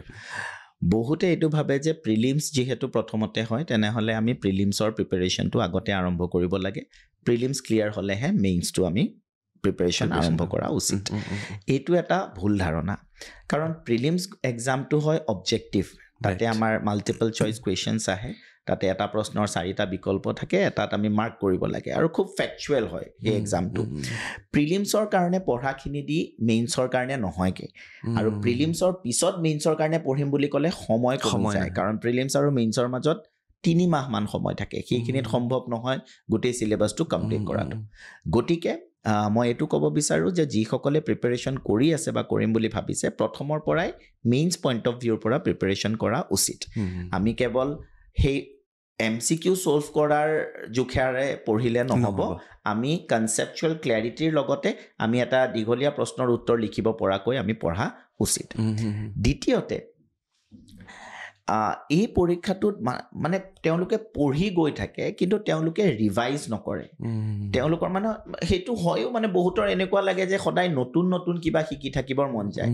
কিন্তু নতুন নতুন শিকাৰ লগতে আগৰ শিকাখিনি যাতে পাহৰি নাযায় তাৰ কাৰণে ইয়াতে ৰিগাৰাছ ৰিভিজনৰ দৰকাৰ হয় আৰু ৰিভিজনটো প্ৰায় মানে অলপমান আমনিদায়ক হয় একেখিনিকে সদায় পঢ়ি থাকিব লাগে বহুতে সেইকাৰণে সেইটোত সিমান গুৰুত্ব নিদিয়ে কিন্তু যিসকলে ডেইলি ৰিভিজন কৰিব তেওঁলোকেহে এই পৰীক্ষাটোত ভাল ফলাফল দেখুৱাবলৈ সক্ষম হ'ব গতিকে ৰিভিজনৰ ওপৰত আমি মানে যিটো গুৰুত্ব দিবলৈ কওঁ প্ৰায়ে বহুতো ছাত্ৰ ছাত্ৰীয়ে সেইটো আওকাণ কৰা দেখা যায় আৰু তৃতীয়তে এই পৰীক্ষাটোৰ কাৰণে এনচাৰ ৰাইটিংটো খুব ইম্পৰ্টেণ্ট হয় মানে তেওঁলোকে কেৱল পঢ়ি গৈ থাকিলেও নহ'ব সেইটো এনচাৰ শ্বীটত তেওঁলোকে প্ৰেজেণ্ট কৰিব পাৰিব নাই সেইটো মানে তেওঁলোকে মানে জনাটো উচিত টাইমিংটো মানে ইয়াতে আমি এটা এনচাৰ যেতিয়া লিখিম ইয়াতে সব লিমিটেড ইয়াতে limited time limited words limited space right সেইটো যদি আমি প্ৰেক্টিচ আগতীয়াকৈ নকৰোঁ আমি পৰীক্ষাৰ দিনাখন লিখি দিম বুলি ভাবি গ'লে নহ'ব ৰাইট কাৰণ ইয়াতে 3 ঘণ্টা সময়ত আমি 250 নম্বৰ কৰিব লাগে স্কুল কলেজতো 3 ঘণ্টাত 100 নম্বৰ তাকো কমপ্লিট নহয় ইয়াতে GSৰ পেপাৰত 20টা প্ৰশ্ন থাকে 10 নম্বৰৰ 10টা প্ৰশ্ন থাকিব 15 নম্বৰৰ 10টা প্ৰশ্ন থাকিব টোটেল 250 মাৰ্কছ লিখিব লাগিব লিখিবৰ কাৰণে কিন্তু বহুত জেগাও নাথাকে 10 নম্বৰ প্ৰশ্নৰ কাৰণে 2টা পেজ আৰু 7 বা 8 মিনিটত তেওঁ 10 নম্বৰৰ প্ৰশ্নৰ উত্তৰটো লিখিব লাগিব এতিয়া স্কুলত যদি কিবা এটা বিষয়ত প্ৰশ্ন এটা আহে 10 নম্বৰৰ প্ৰশ্ন সেইটোতো 6-7 পেজ লিখি থাকিব টপিকটোৰ বিষয়ে যি সুধিছে এইটো গম নাপালেও টপিকটোৰ বিষয়ে যি জানে সব লিখি আহিব ইয়াত মানে স্পেচিফিক হ'ব লাগিব মানে স্কুলত যেনেকৈ আমি যি বহুত মানে কিবা এটা সুধিলে যদি মনত নাথাকে তেনেহ'লে তাৰ বিষয়ে যি জানে সব লিখি থৈ আহিলে শিক্ষকে বিচাৰি ল'ব কামৰ বস্তুখিনি হিষ্ট্ৰী মেজৰ আছিলে ছাৰ মই সেইটোৱে কৰিলোঁ ইয়াতে কিন্তু যদি আমি মানে অপ্ৰাসংগিক কথা লিখিবলৈ যাওঁ তেনেহ'লেতো আমাৰ জেগাই নাই আমাৰ সময়ো নাই ঠিক আমি 7 মিনিটত লিখিব লাগিব আৰু যিমানখিনি জেগা আমাক দিয়া হৈছে 2টা পেজ যদি দিয়া হৈছে তাৰ ভিতৰতে লিখিব লাগিব তাৰপিছত নেক্সট কুৱেশ্যনটো টাইপ কৰা আছে তাৰ কাৰণে এইটো এটা স্কিল হয় যোনটো আমি ডেভেলপ কৰিব লাগিব যে আমি সেইখিনি সময়ত আমি যোনখিনি সুধিছে সেইখিনি আমি সঠিকভাৱে উপস্থাপন কৰিব পাৰিছোঁ নে নাই ছাৰ মাজতে এটা প্ৰশ্ন আছে ছাৰ কোনোবাই মেইন পইণ্টত কিছুমানে আণ্ডাৰলাইন কৰি দিয়ে সেইটো কিমান দৰকাৰ নে দৰকাৰ মানে ইয়াতে আমি কিৱৰ্ডছ বুলি কওঁ মানে যেতিয়া আমি এটা উত্তৰ ইয়াতে লিখা হয় সেই উত্তৰটোৰ প্ৰত্যেকটা শব্দই হয়তো জৰুৰী নহয় গতিকে ইয়াতে আমি কিছুমান কিৱৰ্ড থাকে যোনকেইটা শব্দ পঢ়িলেও থুলমূল এটা ধাৰণা পোৱা যায় যে পৰীক্ষাৰ্থীজনে কি লিখিছে কি পইণ্ট ইয়াতে মেনশ্যন কৰিছে সেই ৱৰ্ডকেইটা আণ্ডাৰলাইন কৰি দিলে আমি তাৰ প্ৰতি এক্সামিনাৰজনৰ দৃষ্টি আকৰ্ষণ কৰিব পাৰোঁ যে তেওঁ যদি গোটেইখন পঢ়াও নাই সেই কিৱৰ্ডকেইটা পঢ়িলে তেওঁ বুজি পায় যে ইয়াতে কণ্টেণ্টটোত কি আছে গতিকে সেইটো খুবেই প্ৰয়োজনীয় কিৱৰ্ডছবিলাক আণ্ডাৰলাইন কৰাটো হৈছে ছাৰ এইখিনি মানে জানি থ'বলগীয়া আৰু ভুল কৰা কথা ছাৰ কিছু 5 বাৰ দিব পাৰে ন ছাৰ নহয় আমাৰ APSCত কোনো তেনেকুৱা ধৰা বন্ধা নিয়ম কিমানলৈকে পাৰে ছাৰ বয়স অপেন কেটেগৰীৰ কাৰণে 38 ইয়াৰ্ছ ছাৰ কিছুমানে এবাৰ নোৱাৰিলে 2 বাৰ নোৱাৰিলে 3 বাৰ নোৱাৰিলে ছাৰ কেতিয়া পাৰিব কেনেকৈ পাৰিব হাৰি যাব ন কেতিয়াবা মানে এইটোত কি হয় এইবাৰে তেনেকুৱা মই পাইছোঁ 4th এটেম্পটত ফাৰ্ষ্ট এটেম্পটত প্ৰিলিমছ ক্লিয়াৰ হ'ল ছেকেণ্ড এটেম্পটত মেইনছ হ'ল ইণ্টাৰভিউ দিলে থাৰ্ডত আকৌ ইণ্টাৰভিউ দিলে নহ'লে 4th এটেম্পটত একেবাৰতে বিচৰা পজিশ্যনটো পাই গৈছিল গতিকে মানে যদি কোনোবাই গিভ আপ নকৰে তেনেহ'লে মানে হৈ যোৱাৰ চান্সটো বহুত থাকে কিন্তু এইটো এটা ব্যক্তিগত কথা হয় মই এই আৰু এটা মানে গুৰুত্বপূৰ্ণ কথাও মই ইয়াতে ক'ব বিচাৰোঁ যে হয়তো সকলোৰে কাৰণে জীৱনৰ 4-5টা বছৰ দিয়াটো সম্ভৱ নহ'ব পাৰে সেই ক্ষেত্ৰতো কিন্তু অলপমান সেই পৰীক্ষাৰ্থীজনে নিজে জনাটো উচিত যে তেওঁ কিমানখিনি সময় তেওঁ দিব সেইটো তেওঁৰ মাইণ্ডত এটা ধাৰণা থাকিব লাগে যে মই 3 বাৰ দিম বা 4 বাৰ দিম কাৰণ এইটো এটা ট্ৰেপো হ'ব পাৰে কিন্তু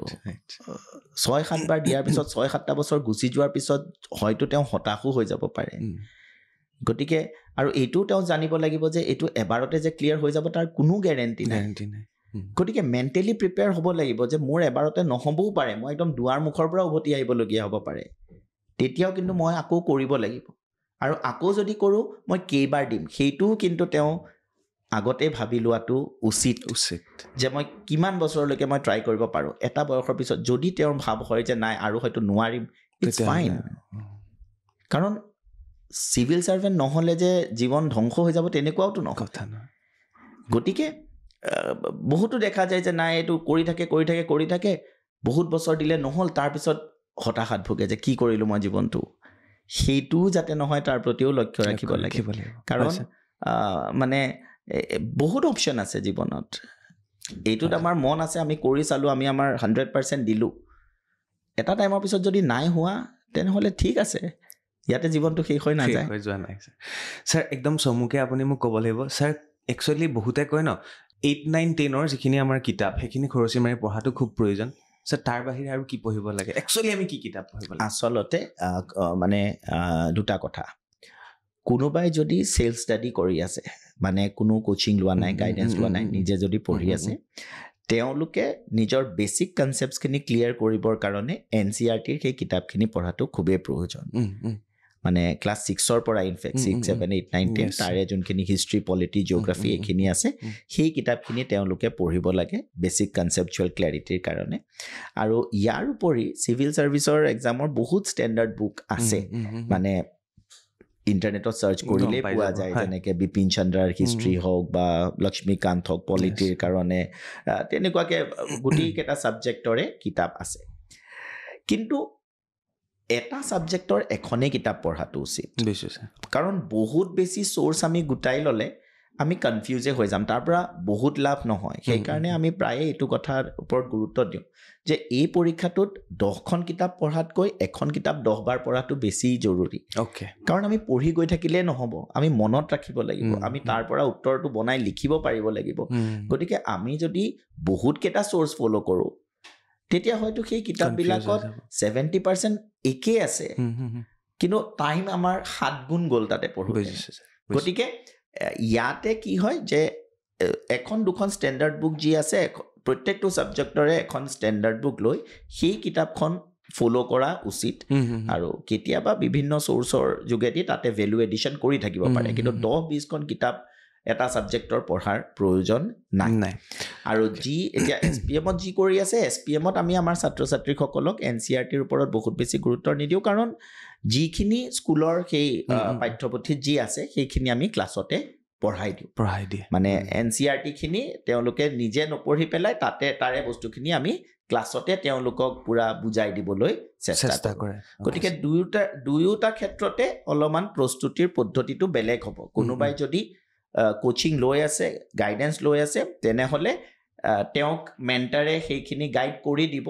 বা তেওঁক সেইখিনি পঢ়াই দিব আৰু কোনোবাই যদি সেলফ ষ্টাডি কৰিব বিচাৰিছে তেতিয়া কিন্তু তেওঁলোকে বেছিক কনচেপ্টছখিনি ক্লিয়াৰ কৰিবৰ কাৰণে NCERT পঢ়াটো উচিত সেলফ ষ্টাডি কৰিও পাৰে সেলফ ষ্টাডি পঢ়িলে মানে কি হয় ইয়াতে অলপমান সময়টো কেতিয়াবা বেছি লাগে কিন্তু এনেকুৱা নহয় যে সেলফ ষ্টাডি দি ক্লিয়াৰ কৰিব নোৱাৰে তেনেকুৱা নহয় কিন্তু যিহেতু চিলেবাছটো বহুত ভাষ্ট হয় তেতিয়া মানে ক'ৰ পৰা আৰম্ভ কৰোঁ কি কৰোঁ তেনেকুৱা লাগে আৰু অলপমান ট্ৰায়েল এণ্ড এৰৰ মেথডত যোৱা যায় যে মই এইটো কৰি চালোঁ তাৰপিছত এইটো নাই হোৱা তেনেহ'লে এইটো সলনি কৰি এইটো পদ্ধতিত কৰি চাওঁ তাতে অলপমান সময় লাগে কোচিঙত সেইটো এটা সুবিধা থাকে যে প্ৰথমৰ পৰাই তেওঁ প্ৰপাৰ যোনটো ৱেট প্ৰিপাৰেশ্যন কৰি পেলাই ষ্টুডেণ্টে ক্লিয়াৰ কৰিছে সেই ডিৰেকশ্যনতে তেওঁক প্ৰথম দিনাৰ পৰাই আগবঢ়াই লৈ যোৱা হয় কিন্তু সেলফ ষ্টাডি হ'লে নিজে সেইটো অলপমান ডিছকভাৰ কৰিব লাগিব যে মই কোনটো ষ্ট্ৰেটেজি ফ'ল' কৰিলে মই ছাকচেছফুল হ'ব পাৰিম লাষ্ট প্ৰশ্ন sir the bigger picture sir actually আমি যিখন দেখি থাকোঁ আমাৰ মানে এইটো মই সুধিব বিচাৰিছোঁ বিগাৰ পিকচাৰ মানে ছাৰ সকলোৱে ডাঙৰ সপোনেই দেখিব লাগে হয় তো SPMৰ ডাঙৰ সপোনখন ডাঙৰ পিকচাৰখন কি হয় আৰু কি মটিভ লৈছে আপোনালোকে অসমৰ এই যাত্ৰাটোত মই যেনেকৈ ক'লোঁ মই অসমখনত মই এডুকেশ্যন মানে মেইনলি গুৱাহাটী খনক মই এডুকেশ্যন হাব হিচাপে গঢ় দিয়াৰ মোৰ এটা সপোন আছে যে আমাৰ অসমৰ বা ওচৰ পাজৰৰ ছাত্ৰ ছাত্ৰীসকল যাতে অসমৰ বা দিল্লী বা পুনে কোটা সেইবিলাকত নগৈ পেলাই তেওঁলোকে যাতে ইয়াতেই পঢ়িব পাৰে আৰু দ্বিতীয়তে মই নাজানো সেইটো মানে অকলে কৰাটো কেতিয়াও সম্ভৱ নহয় কিন্তু মই যোনটো ক'লোঁ যে শিক্ষাৰ দ্বাৰা কিছুমান ভাল মানুহ গঢ় দিয়াৰ মানে এটা মোৰ সপোন আছে যাতে শিক্ষাটো মানুহে যাতে মানে শিক্ষা হিচাপে গ্ৰহণ কৰে মানে শিক্ষাটোকে এটা লক্ষ্য হিচাপে লৈ প্ৰকৃত অৰ্থত তাৰ পৰা জ্ঞান আহৰণ কৰে সেইটো এটা আছে আৰু SPMে এতিয়া চিভিল ছাৰ্ভিচৰ লগতে আন দিশসমূহতো লাহে লাহে আমি বিভিন্ন পদক্ষেপ গ্ৰহণ কৰিছোঁ বেংকিং SSC বা জুডিচিয়েল ছাৰ্ভিচ কেট মেট সেইবিলাক এক্সামৰ প্ৰস্তুতিৰ কাৰণে আমাৰ মেজেষ্টিক একাডেমি আছে ইয়াৰ উপৰি ইঞ্জিনিয়াৰিং আৰু মেডিকেলৰ যিসকলে প্ৰস্তুতি চলাব বিচাৰে তাৰ কাৰণেও SPM এণ্ড লালান্সে আৰম্ভ কৰিছে তাতেও আমি চেষ্টা কৰিছোঁ যে SPMে যেনেকুৱা ষ্টেণ্ডাৰ্ড এটা মেইনটেইন কৰিছে বা ইয়াতে আমি যিমান ষ্টুডেণ্টখিনিৰ লগত লাগি আছোঁ SPM লালান্সতো যাতে আমি তেনেকুৱাকৈ ষ্টুডেণ্টখিনিৰ লগত অনবৰতে লাগি তেওঁলোকৰ সপোন পূৰ কৰাত যাতে সহায় কৰিব পাৰোঁ গতিকে এনেকুৱাকেই এটা দুটা পদক্ষেপ লৈছোঁ এতিয়া আমি ক'ব পাৰোঁ ছাৰ SPM লালান আৰু SPM এণ্ড লালান্স আছে মেজেষ্টিক একাডেমি মানে তিনিখনকে আমি এটা আমব্ৰেলা বুলি ধৰিব পাৰোঁ আমব্ৰেলা বুলি SPM গ্ৰুপৰ আণ্ডাৰতে হয় আৰু SPMেও নতুনকৈ মানে হ'ল আমাৰ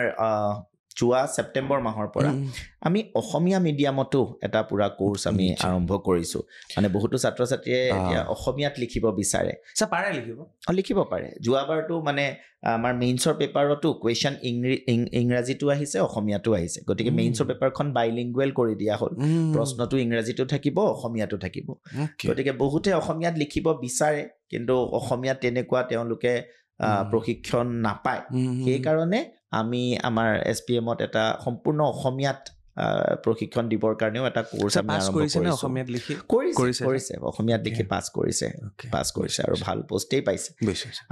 আৰু ষ্টুডেণ্ট ওলাব ভৱিষ্যতে গৈ কিয়নো এতিয়া বহুত ষ্টুডেণ্ট আহিছে যি অসমীয়াত লিখিবলৈ ইচ্ছা প্ৰকাশ কৰিছে আগতে অসমীয়াত লিখা ষ্টুডেণ্ট কম আছিলে কিন্তু তাৰ মাজৰ পৰাই যি লিখিছিলে ক্লিয়াৰ কৰিছিলে এতিয়া অসমীয়াত লিখা ছাত্ৰ ছাত্ৰীৰ সংখ্যা বৃদ্ধি পাবলৈ লৈছে গতিকে বহুতো ষ্টুডেণ্ট ওলাব যি অসমীয়াত লিখি ক্লিয়াৰ কৰিব ভাল লাগিছে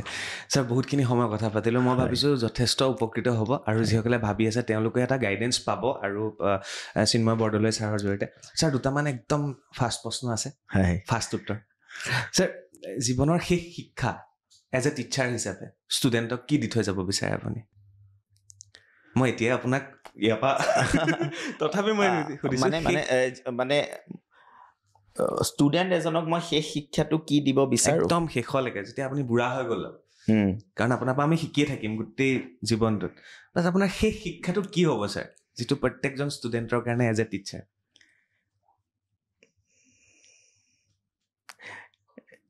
আচলতে মই এটা বস্তুত খুব বিশ্বাস কৰোঁ এতিয়া সেইটো পঢ়া শুনাৰ লগত জড়িত নহয় কিন্তু যোনটো কোৱা হয় এটা line that life is too short to be serious be sincere মানে প্ৰত্যেকটো বস্তুৱে আমি বহুত বেছি চিৰিয়াছলি ল'ব নালাগে জীৱনটো খন্তেকীয়া হয় এতিয়া অলপমান বস্তুটো স্পিৰিচুৱেল হৈ যায় মোৰ এইটো স্পিৰিচুৱেলিটিত অলপমান ইণ্টাৰেষ্ট আছে সেইকাৰণে মই কথাবিলাক তেনেকৈ অলপমান চাওঁ যে আজি কিবা হোৱা নাই সেইটোৰ দুখ আমাৰ কিমান দিনলৈকে থাকিব বেছি দিনলৈকে নাথাকে গতিকে যিকোনো এটা বস্তুতে যদি আমি ফেইল হৈছোঁ সেই ফেইলটোত আমাৰ জীৱনটো শেষ হৈ নাযায় কিন্তু সেইকাৰণে আমি ক'ৰবাত ফেইল হ'লেও আমি বহুত বেছি এটা বস্তুক লৈ পেলাই ইমান বেছি চিৰিয়াছ হৈ যাব নালাগে যে সেইটো নোহোৱাৰ লগে লগে আমি ভাঙিব কিন্তু আমি যি কৰোঁ তাতে আমি 100% দি কৰিব লাগিব মই নিজৰ জীৱনৰ পৰা সেইটো মই শিকিছোঁ যে মই যেতিয়া এক্টিং কৰিছিলোঁ মই ডাঙৰ হৈ এক্টাৰে হ'ম বুলি ভাবিছিলোঁ NSDত যাম বুলি ভাবিছিলোঁ তো তেতিয়া মোৰ এক্টিংটোৱে সপোন আছিলে এক্টিঙে কৰিছিলোঁ এক্টিং কৰি বিভিন্ন জেগাত কৰিলোঁ প্ৰাইজ পালোঁ ৰিকগনিশ্যন পালোঁ তাৰপিছত এক্টিংটো নহ'লে মোৰ যোৱা তাৰপিছতে ইঞ্জিনিয়াৰিং যেতিয়া মই কৰিলোঁ ইঞ্জিনিয়াৰিং জব কৰিলোঁ তেতিয়াও মই ভাবিছিলোঁ যে মই এজন বহুত ডাঙৰ ইঞ্জিনিয়াৰে হ'ম আৰু ইঞ্জিনিয়াৰিঙত মই মোৰ 100% দি কৰি থাকিলোঁ যাৰ ফলত মই এভৰি অল্টাৰনেট ইয়াৰ প্ৰমোশ্যন হৈ আছিলে মই খুব কম বয়সতে মই প্ৰজেক্ট ইনচাৰ্জ হিচাপে প্ৰজেক্ট কমপ্লিট কৰিলোঁ কিন্তু যেতিয়া মোৰ লাগিলে যে নাই এইটো ঠিক নহ'ব বা মোৰ মানে লাইনটো চেঞ্জ হৈ গ'ল যেতিয়া শিক্ষকতা কৰিলোঁ এতিয়া মোৰ লাগিছে যে এইটোৱে মোৰ মেইন হয় আৰু ইয়াতে মই মোৰ 100% দি আছোঁ কিন্তু হয়তো মই পঢ়ি থাকোঁতে গম পোৱা নাছিলোঁ যে আল্টিমেটলি গৈ পেলাই মই শিক্ষকতা কৰিম সেইখিনি সময়ত মোৰ হাতত যি আছিলে মই সেইটোত মোৰ 100% দি আছিলোঁ আৰু ডটবিলাক কানেক্ট হৈ গৈ আছিলে লাইফত যদি কেতিয়াবা লাগে যে মোৰ লগত কি হৈ আছে জাষ্ট ৰিলেক্স আমি এতিয়াই গম পাব নালাগে কি হৈ আছে যেতিয়া আমি বাছ এখনেৰে যাত্ৰা কৰোঁ নাইট ছুপাৰত মই যদি আজি মোৰ গুৱাহাটীৰ পৰা যোৰহাটলৈ গৈ আছোঁ মই এবাৰতে গোটেই গুৱাহাটীৰ পৰা যোৰহাটৰ ৰাস্তাটো দেখাৰ প্ৰয়োজনটো নাই ষ্টপেজ আছে মোৰ হেডলাইটটোৱে মোক 10 মিটাৰ দেখাই থাকিলে হ'ল সেই 10 মিটাৰ ফ'ল' কৰিতো মই যোৰহাট পামগৈ গতিকে আজি মোৰ হাতত যি কাম আছে মই সেইখিনি কৰাটো মোৰ প্ৰয়োজন প্ৰত্যেকজন ছাত্ৰ ছাত্ৰীৰো সেইটোৱে হ'ব লাগে যে মই মোৰ আজিৰ টাস্কখিনি কমপ্লিট কৰাটো টাৰ্গেট 20 বছৰ পিছত মোৰ জীৱনত কি হ'বগৈ সেইটোক লৈ মই বহুত বেছি আজিয়েই মানে চিন্তা কৰিব নালাগে বাছৰ হেডলাইটটোৱে 10 মিটাৰ দেখুওৱা নিচিনাকৈ আমাৰ জীৱনটোৰ 10 মিটাৰ আমাৰ হাতত যি কাম আছে সেইখিনি আমি কৰিব লাগে এটা লং ভিজন থাকিব লাগে মই যোৰহাট গৈ আছোঁ তাৰমানে এইটো নহয় মই যোৰহাটৰ গোটেই ৰাস্তাটো দেখিম মই এজন ডাঙৰ মানুহ হ'ব বিচাৰোঁ মই এজন ভাল মানুহ হ'ব বিচাৰোঁ মই ইমানখিনি মই এচিভ কৰিব বিচাৰোঁ ডেটছ ইট কিন্তু সেইটোকে লৈ পেলাই নিজকে আজি বহুত ষ্ট্ৰেছ দিয়াৰ প্ৰয়োজন নাই কাৰণ এটাই বস্তুৱে জীৱনত আগুৱাই লৈ যাব সেইটো হৈছে পজিটিভিটি আৰু পজিটিভিটিটো তেতিয়াই থাকিব যেতিয়া আমি উপলব্ধি কৰিম যে একোটেই জীৱন শেষ হৈ নাযায় জীৱনটো চলি থাকিব ধন্যবাদ ছাৰ খুব ভাল লাগিলে কথা পাতি আপোনাৰ লগত আকৌ কেতিয়াবা পাতিম ছাৰ আৰু এনেকুৱা অলপ কথা পাতিবলৈ চেষ্টা কৰিম এয়া আছিলে চিন্ময় বৰদলৈ ছাৰ আৰু co-founder SPM IS একাডেমি আৰু তেখেত আজি অকল SPMৰ কাৰণে মই আমন্ত্ৰণ কৰা নাছিলোঁ তেখেত এগৰাকী এক্টৰ প্ৰথম তাৰপিছতে তেওঁ এগৰাকী কবি লেখক তেওঁ এগৰাকী আৰ্টিষ্ট তেওঁ এগৰাকী শিক্ষক গতিকে তেখেতৰ পৰা সমাজে কি পাইছে কি নাই পোৱা ইতিমধ্যে আপোনালোকে গম পাইছে আৰু SPMত যিসকলে পঢ়ি পেলাই ওলাই গৈছে তেওঁলোকে ভালকৈ গম পায় চিন্ময় বৰদলৈ ছাৰ কোন হয় ধন্যবাদ ছাৰ কেনেকুৱা ধন্যবাদ খুব ভাল লাগিলে কেনেকৈ সময়খিনি গ'ল গমেই নাপালোঁ আৰু কি ক'লোঁ মই সেইখিনিও গম নাপালোঁ খুব ভাল লাগিলে মানে খুব স্বতঃস্ফূৰ্তভাৱে কথাবিলাক ওলাই গৈ থাকিলে খুব এনজয় কৰিলোঁ ধন্যবাদ এই সময়খিনি দিয়া ধন্যবাদ বিদায় লৈছোঁ SPMৰ চবেই শ্বেয়াৰ কৰিব তেতিয়া ভিউজ আৰামছে আহি যাব থেংক ইউ বিদায় লৈছোঁ আজিলৈ ধন্যবাদ